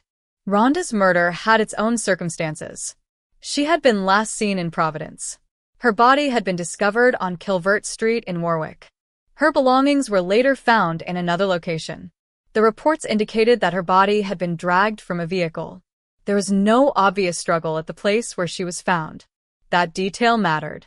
It suggested that the location could have been a disposal site rather than the primary crime scene. The killer may have brought her there after the murder. That meant investigators had to think about transportation again. A vehicle. A route. A person capable of moving through Warwick. The same questions that surrounded Kathy's case began to appear again. But similarity still did not equal proof. It simply meant the possibility deserved investigation. And that investigation had to be done carefully. Because there was another danger. If detectives became convinced that one person was responsible for both murders, they might begin interpreting every fact through that assumption. That was precisely what they were trying to avoid. The goal was not to make the cases fit. The goal was to determine whether they fit. That distinction could determine whether the investigation finally succeeded or failed again. Pierce understood that. He also understood the pressure. The cases were old. The families had waited. The public wanted answers. Every new development attracted attention. But an arrest without evidence would only create another controversy. The investigation needed to move slowly enough to be accurate. That meant going back to people. Some witnesses had been silent for decades. Some had forgotten details. Others had never been asked the right question. A detective reopening a 1980s murder may have to explain why they are calling someone 30 years later. The answer is simple. Because something changed. A new lead. A new piece of information. A new connection. That was what brought investigators back to Stanley. And once they began looking, the old criminal history became impossible to ignore. But it was still not enough. The investigators needed to know whether Stanley had any connection to the specific crimes. That became the central problem. The cold case was no longer a search through the entire population of Rhode Island. It had narrowed. But it had not narrowed enough. One man was now receiving attention. 2 murders remained open. And investigators had to determine whether the 3 belonged together. The work continued. Meanwhile, the families remained at the center of the story. For decades, they had lived without certainty. A murder can be committed in minutes. The consequences can last generations. Kathy's family had been waiting since 1986. Rhonda's family had been waiting since 1987. The years did not reduce the significance of the murders. They only made the waiting longer. Every birthday, every holiday, every anniversary. Another reminder. Another year without an answer. For the families, the case could never become truly cold. The word belonged to the police file, not to them. And this is where the difference between a homicide investigation and a human life becomes impossible to ignore. Investigators see evidence. Families see a person. They remember a laugh, a voice, a face, a habit, a future that never happened. The detective has to reconstruct the crime. The family has to reconstruct the life. Both are searching for truth, but they experience the search differently. Pierce knew that. He understood that solving the case was not simply about closing a file. It was about answering questions that had remained open for decades. Who killed Kathy? Who killed Rhonda? Were the murders connected? And if they were, why had nobody seen the connection earlier? Those questions became more urgent as the investigation progressed. The name Stanley remained at the center, but investigators still needed to establish what the informant actually knew. The informant's credibility mattered. The details mattered. The source mattered. And the investigators had to determine whether any information could be independently verified. That is the slow part of cold case work, the part that rarely makes headlines. Detectives sit with reports. They compare dates. They search databases. They examine old files. They call people. They wait. They call again. They ask the same question differently. They test the answer. They look for contradictions. They look for confirmation. And sometimes they discover that a detail everyone thought was important was meaningless. Sometimes they discover the opposite. A detail everyone ignored becomes central. That possibility kept Pierce working. Because somewhere in the old investigation was something that had been missed. Maybe it was a witness. Maybe it was a relationship. Maybe it was a movement. Maybe it was a name. Maybe it was a combination of several small details. The challenge was finding it, and then proving it. By this point, the case had become more than a search for a suspect. It had become a reconstruction of Warwick in the 1980s. Investigators were rebuilding the world in which Kathy and Rhonda had lived. Who was around them? Who moved through the city? Who knew the victims? Who had access to vehicles? Who had a reason to approach them? Who had the opportunity? And who had disappeared from the investigation because nobody had asked the right question? The answers were still incomplete. But the investigation had changed. The cases were no longer sitting untouched. A detective was pulling them apart, looking at them again, challenging old conclusions, and refusing to accept that decades were enough to make the murders unsolvable. That was the real significance of the renewed investigation. Not that a killer had already been identified. Not that a conviction was guaranteed, but that the cases were alive again. The name of Stanley had reopened a door. Behind that door were old crimes, old witnesses, old records, and old memories. Some of those memories would lead nowhere. Others might change everything. And somewhere inside that uncertainty was the answer the families had been waiting for. For Kathy. For Rhonda. For the people who had spent decades asking the same impossible question. Who did this? The investigation had not reached the final answer, but for the first time in years, the detectives were moving toward it. And every step forward meant one thing. The silence was becoming harder to maintain. The silence surrounding the Warwick murders had lasted so long that even a new lead could feel like a threat. Not a threat to the investigators. A threat to the version of the past that everyone had grown accustomed to. For decades, the murders of Kathy Perry and Rhonda Lee Travers had existed as unfinished stories. The victims were known. The locations were known. The approximate timelines were known. But the person responsible remained outside the final frame. That was what Fred Pierce was trying to change. He was not trying to rewrite 1986. He was trying to understand it. And that meant returning to the details that had survived. Kathy's final night remained one of the most important. She had worked at Ultra Finishers in Warwick. She had plans for the following morning. She had spoken with a former high school acquaintance at a gas station after leaving work. She was tired. Then she drove away. Those ordinary details became extraordinary only because she never made it home. Her mother had seen her earlier. They had waved.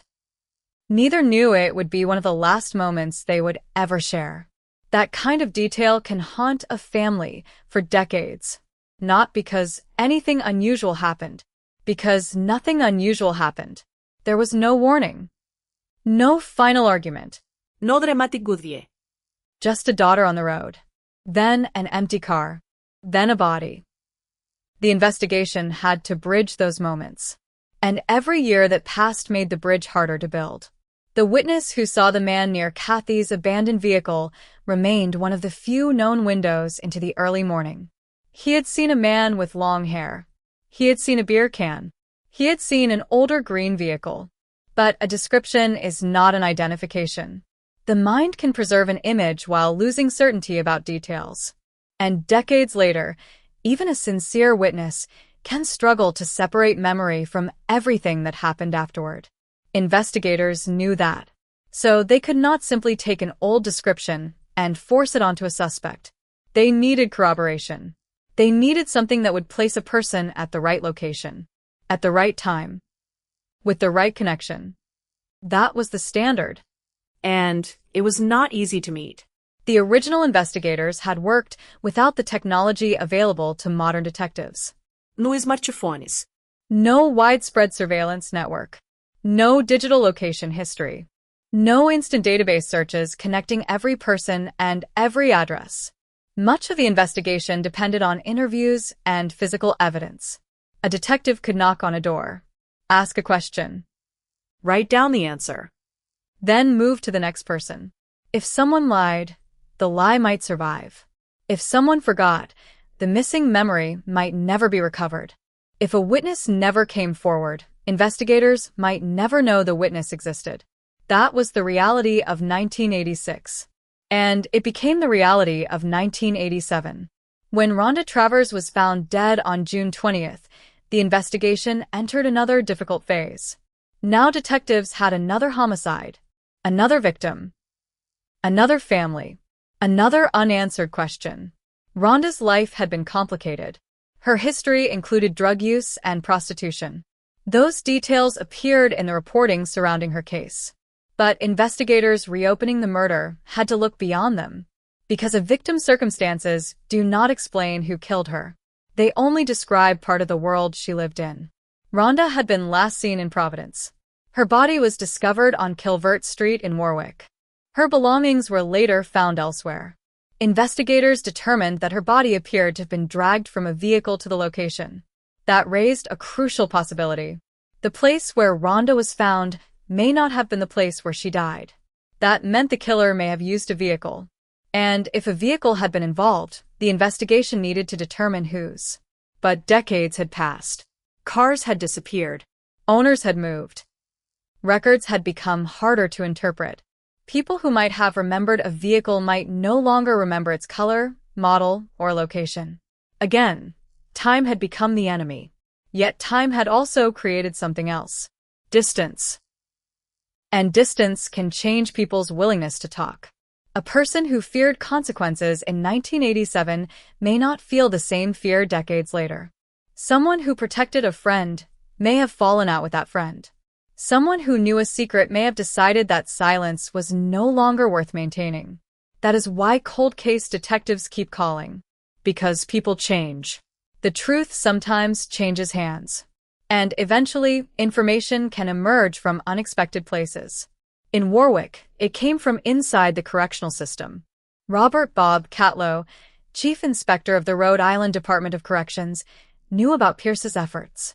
Catlow told him that a longtime informant at the adult correctional institutions claimed to know who had killed Kathy Perry. The name was Stanley. Again, that name was not presented publicly as a conviction. It was a claim. Something that required investigation. But Pierce had already heard the name. That was the part that made it difficult to dismiss. A West Warwick detective had previously mentioned Stanley after seeing renewed attention around Kathy's case.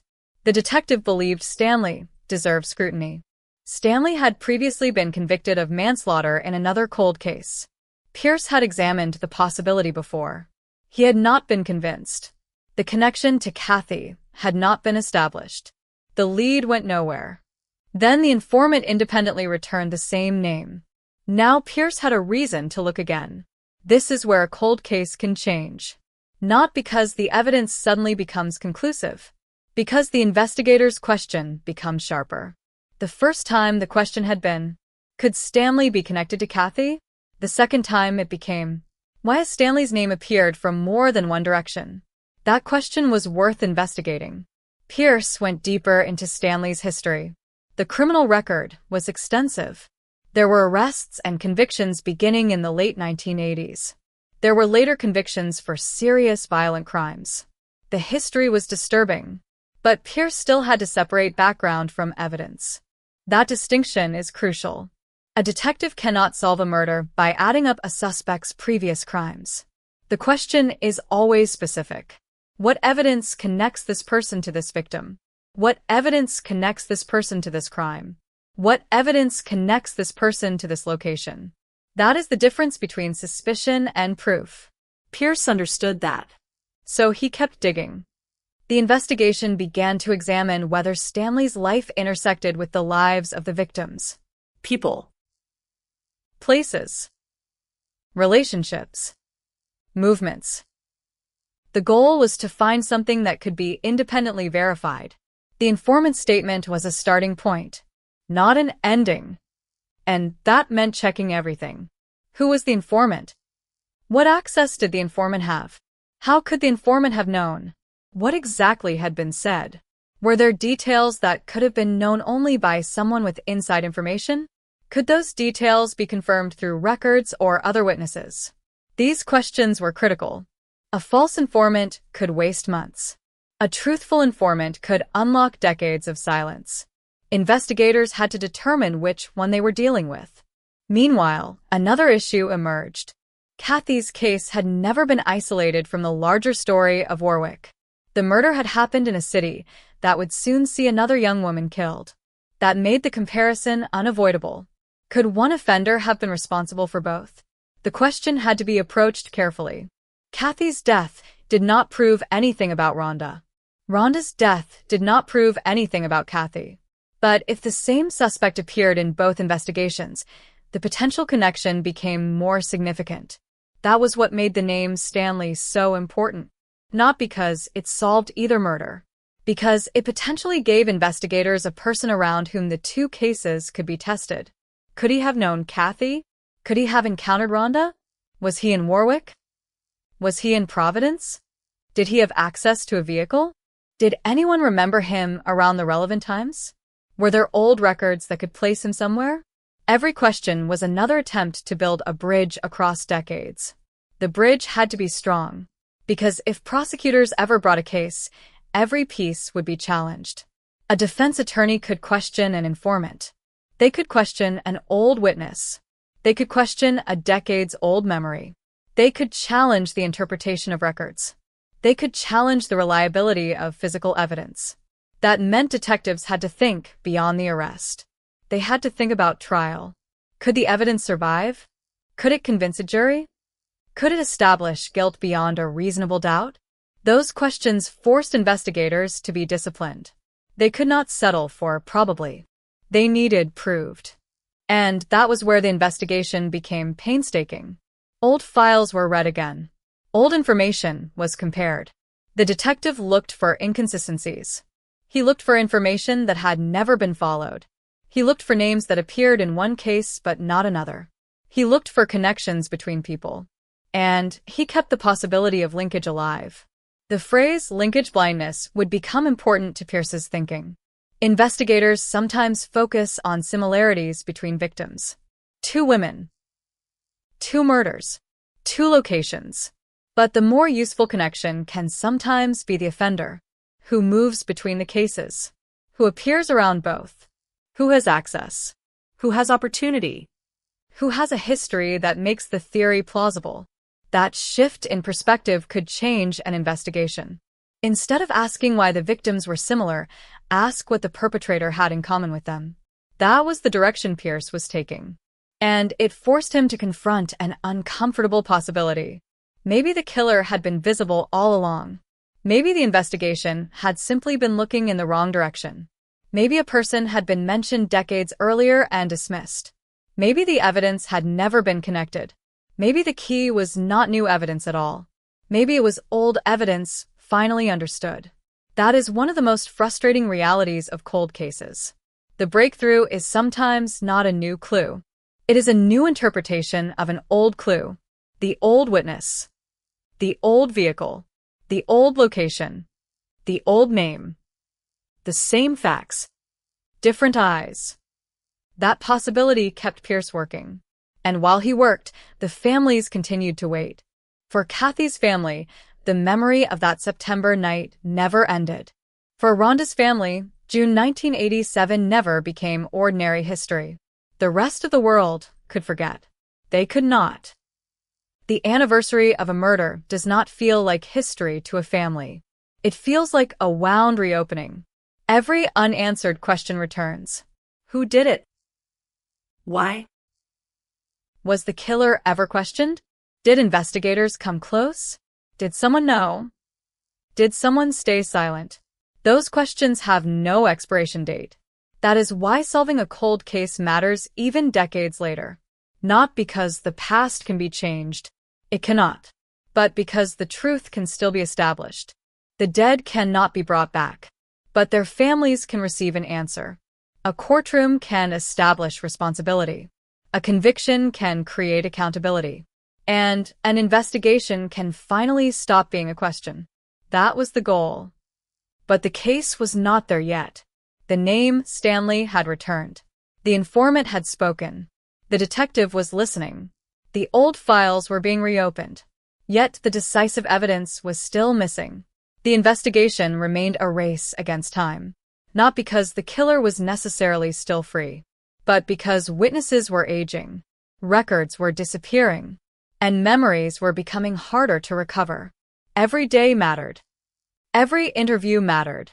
Every old report mattered. And somewhere inside those decades of silence was a detail that investigators believed could finally connect the pieces. The question was whether that detail would survive scrutiny. Because the difference between an unsolved murder and a solved murder can be incredibly small. One witness. One record. One contradiction. One overlooked connection. One piece of evidence that refuses to disappear. For Warwick, that search continued. And for Rhonda Travers, the question remained as painful as it had been since June 1987. Who took her life? For Kathy Perry, the question had remained unanswered since the early morning hours of September 15, 1986. Who did the same to her? 2 cases. 2 victims. 2 families. And a detective determined to discover whether the answers had been sitting inside the old files all along. The investigation was moving. But movement was not justice. The detectives needed proof. And until they found it, the word solved would remain out of reach. The problem with a 30-year-old murder is that every answer has to travel through time. A witness has to remember. A document has to survive. A location has to be identified. A suspect has to be placed somewhere. And every connection has to withstand the same question. How do you know?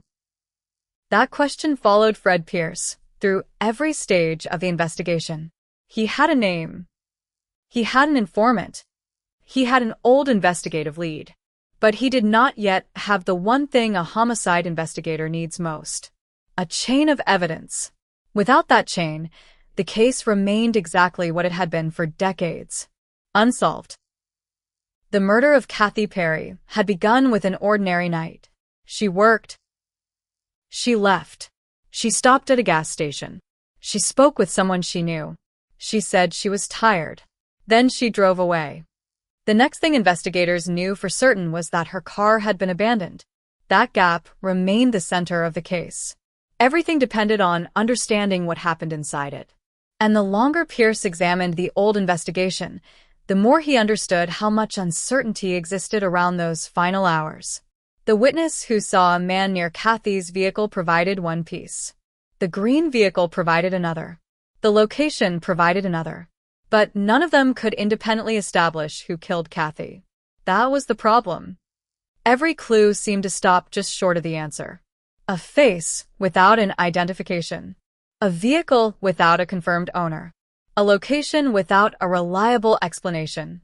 A witness without enough certainty. And a victim whose final movements remained incomplete. Pierce knew that cold cases are often built from these fragments. The detective's job is not to demand that one clue solve everything. The job is to determine whether the fragments can form a complete picture. That meant examining every available record. The original reports, old interviews, criminal histories, addresses, relationships, anything that could establish where people were during the relevant period. The investigation had become a reconstruction, not just of the crime, of the city. Warwick in the 1980s was not the Warwick of the 21st century. People moved differently. Communications were different. A person could disappear from someone's life without leaving a digital trail. There were no smartphones showing where someone had been. No automatic location history. No social media messages preserving conversations. No camera network recording every road. Investigators had to rely on people. And people are imperfect witnesses. Memory is not a recording. It changes. It fades. It combines events. A person may remember what they saw. Then, over the years, they may remember what they were told. That distinction becomes critical in a homicide investigation. Pierce had to separate the original memory from everything that happened afterward. The same problem existed with the informant. The informant claimed to know who killed Kathy. But how? That was the question. If the information came from a direct confession, investigators needed to know when it happened. If it came from another prisoner, they needed to know who that person was. If it came from a rumor, the information might be unreliable. If it came from someone with direct knowledge, the case could change dramatically. So Pierce had to investigate the informant itself. The source became evidence, not proof. Evidence. And the distinction mattered. An informant can provide a direction. Only corroboration can turn that direction into something stronger. That was why the name Stanley mattered. It had appeared twice. Once through a West Warwick detective. Again through the correctional system informant. Two separate sources. That was enough to make Pierce look harder. But not enough to accuse someone publicly. The suspect's real name remained protected in public discussions. Pierce understood the danger. A cold case can destroy a reputation if investigators get the wrong person. And after decades, the danger is even greater. People want closure. The media wants a headline. Families want answers. The public wants a suspect. But the justice system requires evidence. Pierce had to work inside that tension. The investigation could not move according to emotion. It had to move according to facts. That was particularly important because Stanley's history was disturbing. His criminal record contained serious offenses. But a record does not automatically explain an unrelated murder. Investigators had to resist the easiest conclusion. They had to ask whether his behavior, his movements, and his relationships actually intersected with the crimes. That meant looking at the timeline. 1986. Kathy disappears. 1987. Rhonda is murdered.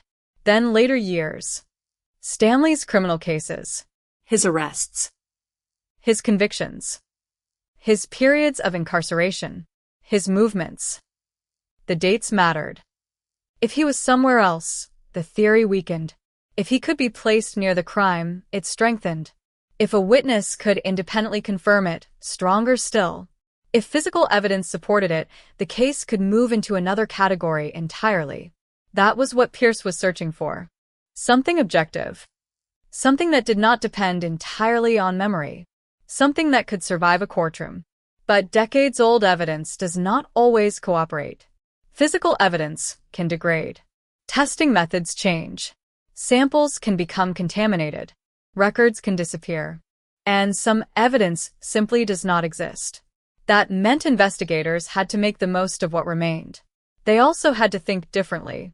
Modern cold case investigations often involve re-examining evidence using technology that did not exist when the crime occurred. A sample that could not be tested in the 1980s might be testable decades later. A fingerprint that was useless against old records might become valuable when databases expand.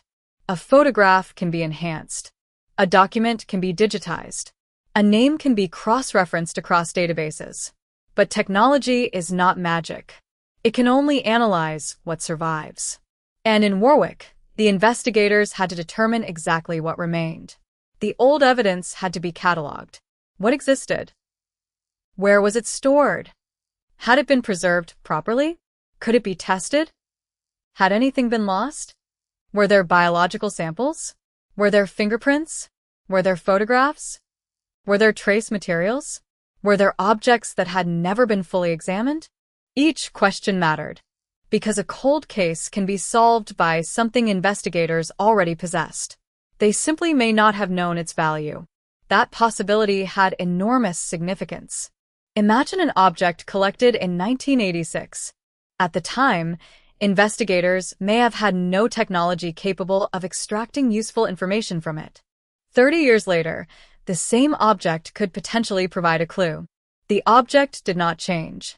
The science did. That is why Pierce and other cold case investigators could not simply read the old conclusions. They had to read the evidence itself. They had to ask what modern methods could reveal. That approach also applied to witness statements. A witness might have been considered unreliable decades earlier, but a modern investigator might discover that the witness had actually provided one detail that could be independently confirmed. A detail previously ignored. A street. A vehicle. A name. A relationship. That detail could change the importance of the entire statement. The investigation, therefore, became an exercise in reassessment, not rewriting. Reassessment. The old detectives had worked with what they knew. Pierce had the advantage of hindsight. He could see what happened afterward. He could compare later criminal cases with earlier unsolved murders. He could examine whether people who appeared harmless in 1986 later became violent offenders. He could ask whether an old suspect's later behavior changed the significance of earlier information. But again, that could only generate leads. It could not establish guilt. The question always returned. What connects Stanley to Kathy? And what connects Stanley to Rhonda? The second question was especially difficult. Rhonda's case had its own investigative history. She had been found on Kilvert Street. Her body appeared to have been moved. The scene itself did not provide an obvious explanation. Investigators had to determine where the murder happened. Who had access to that location? Who could have transported her? Why was she taken there? And who knew the area well enough to use it?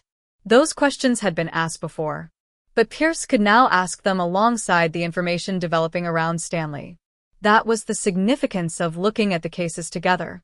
One investigation could provide context for another.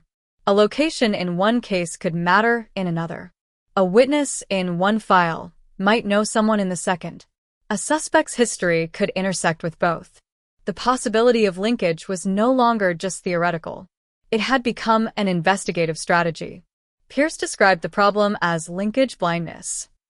Investigators sometimes see two murders as separate because they occurred at different times. They look at the victims individually. They build separate timelines. They interview separate witnesses. But the offender may be the connecting point. The same person may appear in both stories. That was what Pierce needed to determine. Not whether Kathy and Rhonda were similar. Whether the person responsible for one crime could be connected to the other. That was a much harder question. And it required more than intuition. It required a timeline. A suspect. A victim. A location. A method. A connection. And evidence tying them together. The deeper Pierce went, the more the case began to resemble a puzzle with missing pieces. Some pieces were obvious. Others were damaged. Some belonged to the wrong picture. And some had disappeared completely. But the picture was still there. Kathy. Rhonda. Warwick. 1986. 1987. The old vehicles. The old roads. The old witnesses. The old names. The unanswered deaths. The question was whether enough pieces remained. That question was not only professional, it was personal for the families. Kathy's loved ones had spent decades knowing that someone had taken her life without being held accountable. Rhonda's family carried the same burden. There is a particular cruelty in an unsolved murder. The family knows what happened to their loved one, but they do not know who did it. They cannot direct their anger toward a person. They cannot hear an explanation. They cannot sit in court and hear evidence presented. They cannot watch a verdict being read. Instead, they live with uncertainty. And uncertainty can become its own form of punishment.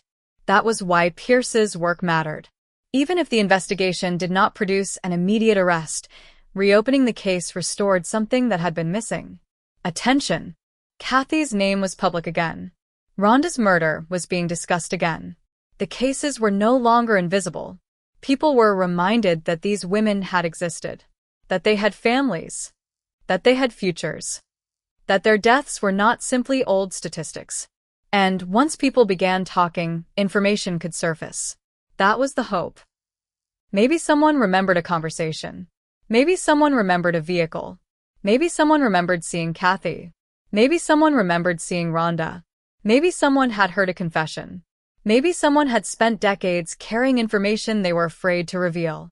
Every possibility mattered, because investigators did not know which one would lead somewhere. The hardest part was accepting that the answer might be buried inside a memory that had been silent for 30 years. A person could be living in another state. A witness could have changed their name. A former acquaintance could have died. A person who knew the suspect could have moved away. The investigation had to find them. That was why cold case work often feels endless. The detective is not simply investigating a crime. The detective is investigating time itself. Time hides things. Time destroys things. Time also exposes things. People age. Relationships change. Secrets become heavier. And sometimes the person who knows the truth finally decides to speak. That was exactly what had happened with the informant. The name had surfaced. Now Pierce had to determine what stood behind it. The next stage was not dramatic. It was methodical. Interview. Verify. Compare. Search. Reconstruct. Repeat. The detective had to determine whether the informant's story contained information that could only have come from someone close to the murder. That would be significant, because a person cannot easily invent a detail they could not have known. But even then, investigators would need corroboration. One reliable detail could lead to another. One verified fact could open another door. That is how cold cases move. Not with certainty. With probability. Then corroboration. Then evidence. Then, if everything holds together, accountability. Warwick had reached the probability stage. The name was there. The theory was there. The questions were there. But the final proof remained somewhere beyond reach. For Pierce, that meant the investigation could not stop. For the families, it meant another period of waiting. And for whoever knew what happened to Kathy and Rhonda, it meant the past was no longer as silent as it had been. Someone was asking questions again. Someone was reading the old files. Someone was comparing names. Someone was examining the forgotten details. And somewhere inside those details was the possibility that the truth had survived. The murders had waited decades. The investigation could wait no longer. The investigation had reached the point where every old fact carried a new question. That was the strange power of a cold case. Nothing had changed about the original murder. Kathy Perry was still dead. Rhonda Lee Travers was still dead. Their families were still waiting. But the investigators looking at the files had changed. The technology had changed. The records available to police had changed. And most importantly, the questions had changed. For Fred Pierce, that meant refusing to accept the original boundaries of the investigations. A case file can become a kind of prison. Once investigators decide what happened, every new fact gets compared against that conclusion. Facts that fit are remembered. Facts that do not fit can be ignored. That is how tunnel vision develops. Pierce wanted to avoid it. He needed to look at the cases as though he had never seen them before. Who was Kathy? Where had she been? Who had seen her? Where had her car been found?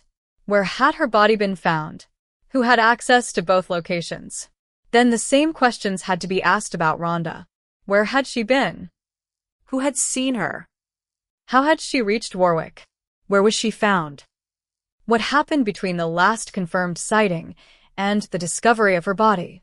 The more those questions were compared, the more important the physical locations became. A map could tell investigators something that a paragraph could not. Kathy's vehicle.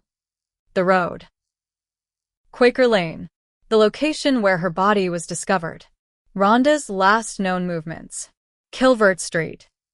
The surrounding roads. The places where people could enter and leave without being noticed. Investigators had to think like the person who committed the crime. Not emotionally. Logistically. How could someone move through the area? How long would it take? What roads would make sense? Where could a vehicle stop? Where could someone dispose of a body? Which locations were isolated in the 1980s? Which locations were busy? Which locations looked different today? A cold case detective has to reconstruct the geography of a vanished world. The road signs may have changed. Businesses may have disappeared. Buildings may have been demolished. But the landscape often leaves traces. A road remains. A river remains. A street remains. A distance remains. Those details can help investigators rebuild a timeline.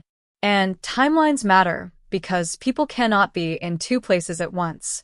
If a suspect can be placed somewhere else, the theory weakens. If the suspect's movements fit, investigators have a reason to continue. That was why Stanley's history mattered. Not simply because of his criminal record. Because investigators needed to know where he was, what he was doing, who he knew, and whether his life intersected with the victim's. The informant's claim had created the direction. The investigation had to create the proof. That distinction remained critical. There was no shortcut. No dramatic confession that could simply be accepted. No single piece of information that automatically answered every question. The detectives had to build the case one fact at a time. That meant going back through records that had not been touched in years. Some reports contained information about people who had disappeared from the investigation. Some contained names that had never become suspects. Some contained statements that seemed insignificant. But insignificant details can become important when a case is viewed from another angle. A name mentioned in 1986 might mean nothing. A second reference in 1987 could make it interesting. A third reference years later could make it critical. That was the kind of pattern Pierce was searching for. He was not looking for one perfect clue. He was looking for independent pieces that pointed in the same direction. The prison informant was one piece. The earlier detective's suspicion was another. Stanley's criminal history was another. But the crucial question remained unanswered. Where was the direct connection to Kathy? That question kept the investigation from moving too quickly. Because a detective can believe something. A prosecutor can suspect something. A family can feel something. But a courtroom requires proof. That is why cold case investigations often appear frustratingly slow from the outside. The public sees a headline. Investigators see hundreds of questions. Every answer creates another question. Every lead has to be checked. Every witness has to be evaluated. Every piece of evidence has to be authenticated. And every assumption has to be challenged. Pierce had to do all of it. Meanwhile, the passage of time continued to create problems. Some people who had been young adults in 1986 were now elderly. Some had developed medical problems. Some could no longer remember details. Some had died. That meant investigators were working against a shrinking pool of living witnesses. Every interview had urgency, but urgency could not become haste. A witness who says, "I think I remember," cannot automatically become a fact. Investigators needed to know what the witness actually remembered. Was it a direct observation? Something someone told them? Something they had read? Something they had heard years later? Memory contamination is especially dangerous in famous cases. The more a story is repeated, the more difficult it becomes to know where the original memory ends. That was why investigators had to separate original statements from later information. The old reports became essential. What had a witness actually said in 1986? What had they said in 2004? What were they saying now? If the details remained consistent, confidence increased. If the details changed dramatically, investigators had to be cautious. That process could take time. And there was another problem. Some people simply did not want to talk. The reasons could be complicated. Fear. Loyalty. Embarrassment. Guilt. Distrust of police. or the belief that too much time had passed. But time does not erase responsibility, and it does not erase what families deserve to know. That was one of the reasons Pierce continued. He understood that the investigation could not depend on people suddenly becoming cooperative. Police had to find independent evidence whenever possible. That brought the focus back to physical evidence. What had been preserved? What could still be tested? What could modern science reveal? The murders occurred in an era when forensic technology was far less advanced. DNA analysis was not yet the tool it would later become. Digital databases did not exist in their modern form. Many investigative techniques that are routine today were unavailable. That did not mean the original investigators were incompetent. It meant they were working with the tools of their time. But a cold case detective has the advantage of the future. Evidence collected decades earlier can sometimes be re-examined with newer methods. A sample that once seemed useless may become significant. A fingerprint can be compared against databases that did not exist when it was collected. A biological sample can potentially be tested in ways investigators could not imagine in the 1980s. But again, the evidence has to survive. And not every case has usable forensic material. That uncertainty is one of the hardest parts of cold case work. Investigators may know that evidence once existed. They may not know whether it can still be tested. They may discover that something was never collected, or that it was collected but not preserved, or that it was preserved but is too degraded. Every possibility matters, and the detective has to find out which one is true. For Kathy's case, the old evidence had to be examined through that lens. What could still speak? What had become silent? What had never been asked? The same questions applied to Rhonda. Her body had been discovered on Kilvert Street. Investigators knew the location. They knew the body appeared to have been moved. But what evidence had survived from the scene? What had been collected? What had been documented? What could modern investigators learn? Those questions could not be answered through speculation. They required the original records. And that is why cold case detectives spend so much time reading. The most important breakthrough may not happen in the laboratory. It may happen at a desk. A detective reads an old sentence, stops, reads it again, then asks, why? Why did the original investigator write that? What did they know? What did they assume? What did they fail to pursue? That question can open an entire investigation. Pierce's work with the Warwick cases followed that principle. He kept asking what had been missed. The answer might have been small. A person. A location. A relationship. A vehicle. A statement. Or the possibility that two cases had been connected incorrectly or not connected enough. The concept of linkage became increasingly important.